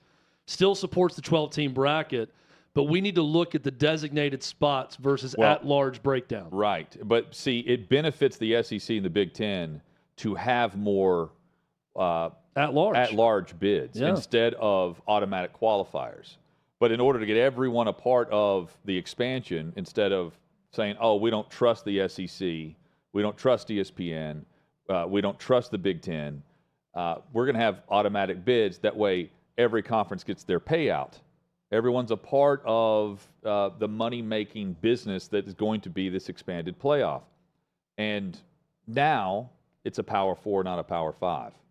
But you still have Tulane that would have been an automatic bid for being the highest-ranked non-Power 5 last year. I think they were 17th or 18th in the final poll, and they would have been the 12 seed. I really think it's a race between the Big Ten and the SEC to see who can be the first to get 6 of their teams into the 12-team playoff, right? Half the field. That's the goal. Let's get half the field in there, and then we'll be okay. Chad, I do good thinking about what Jimbo Fisher's saying, what's happened with PJ Fleck at Minnesota, other plots, everywhere. It's never been more difficult to coach. Basketball as well. Just think of the money-making programs and the attention that those players receive and those that bow down to them and have until there's one instance where they don't and they either want to transfer or they're going to say that there's a culture issue going on at programs. So, Jimbo Fisher may want to be extremely critical of a player, but now he's got to think about, maybe the fan was too hard on this guy. So I got to take it easy on him today. That's crazy. And that's the world we're in now based on everything across the major college landscape. You're not hearing much about terrible culture at a volleyball program. I mean, it comes up every now and then, but it's not an entire conference that we're seeing stories about in hoops and football from the Big Ten over the recent years. I think it also has something to do with the type of players you bring in, and I'm not saying anyone that's affected by negativity on social media is weak-minded or anything. It can affect all of us at one point or another. Sure. And it can get to anyone at any point in time. So I certainly understand that, and coaches understand that with their players also. But I think there is a way, not necessarily to mandate it, but to instruct on how to utilize it. With social media, you talked about it's going to be hard if you're in college not to be on social media, right? There is a communication aspect to it of people on campus that you can't be away from that if you want to live the full college experience, which is, I understand. And I think, coaches probably understand too. Better to utilize it that way than utilize it as an avenue to find out, I wonder what our fan base thought about my drop touchdown catch in the fourth quarter of this game. I think that there's a way to instruct on how to use it and when to use it that can be healthy or healthier than most. But a lot of the analysts, the assistant coaches, the position coaches, they communicate through social, with the player. Oh, yeah. And it doesn't have to be like you're searching your name. It can be one of your buddies that you follow is defending you, and they comment on a post, and then it shows up in your feed. And then you go down the rabbit hole of clicking on the original post. Well, and coaches should be able to handle it. I mean, the thought is, you're the paid professional adult. Like, you don't look at your mentions after a bad game or just hit it one time. Here's a little trick. Hit the app mentions one time and just scroll all the way to the top without seeing any of them after something bad happens, and you'll be a lot happier by not seeing it. Coaches know how to do that. They know how to utilize it just as a means to communicate with recruits. And that's how they're utilizing social media. I think it comes with how healthy your program is, in large part, of how players handle it. And let's be honest with all this. Texas A&M is not a healthy program under Jimbo Fisher. It was not a good environment with all those freshmen that came in, all the problems they had, all the defections out of that once-in-a-lifetime best class ever. And they're trying to regain that now. They're trying to become a solid program on solid ground again, but it's going to take some work to get there. And he specifically mentioned one player, his quarterback. Yeah. That's what it's going to take to get back to what they were. Speaking of Johnny Football. Well, one quick note on Johnny Football. That dude didn't watch any film, ever. I know. It's amazing to me that in 2012, in the SEC, a guy of his size against Saban could dominate to that level without ever having watched a single bit of film. I mean, there was a part in it with the Browns that the GM would call the agent, and the agent said they track his iPad. He had 0.0 hours during a week of film study on his iPad. He's going out in disguise to party. Yeah, and Manziel was bragging about it, showing the camera 0. This is how much film I watched in the NFL. Now, it showed the NFL. He sucked. But in college, the dude won a Heisman Trophy. Yeah. Like, that is a great advertisement for, man, this game is simpler than people make it out to be at times. Simpler, but also, like, just things you can get away with based on, the bubble that you're in for the college program, in College Station. For all the talk about, the jokes are there's a cult. I don't know how to describe College Station, but here's what to expect, Hutton. Here's what to expect with it actually is exactly that description. But when you're there, it's cool. It's awesome. Yeah. But it's your typical college town where everything stays there and they protect their own. It is not a ringing endorsement for Kevin Sumlin and Cliff Kingsbury and their handling of Johnny Manziel. I'll say that. They were very much, let this dude do whatever he wants as long as he keeps making plays, and they do not care about off the field. And he made a lot. He made them. Mike Vrabel, head coach of the Titans, announced to the local media here yesterday that he is going to let the assistant head coach, Terrell Williams, who's also the defensive line coach for the Titans, act as the head coach in their first preseason game this weekend, starting on Friday, their travel day, and then Saturday in Chicago. This is not unheard of in terms of getting reps. A lot of the time, though, you will hear this, Chad, from the offensive perspective, where you have a run game coordinator who is actually calling plays, not the play caller in the regular season, to get reps. This is a great way for Terrell Williams to just know that he's getting the reps, but others to know ahead of time instead of whenever he has the job interview down the road. He has been described a lot like Arthur Smith, another position coach that ends up being the head coach of the Atlanta Falcons. Back at it tomorrow. Hope you'll join us for Hot Mic with Hutton and Withrow, 3 o'clock Eastern on OutKick.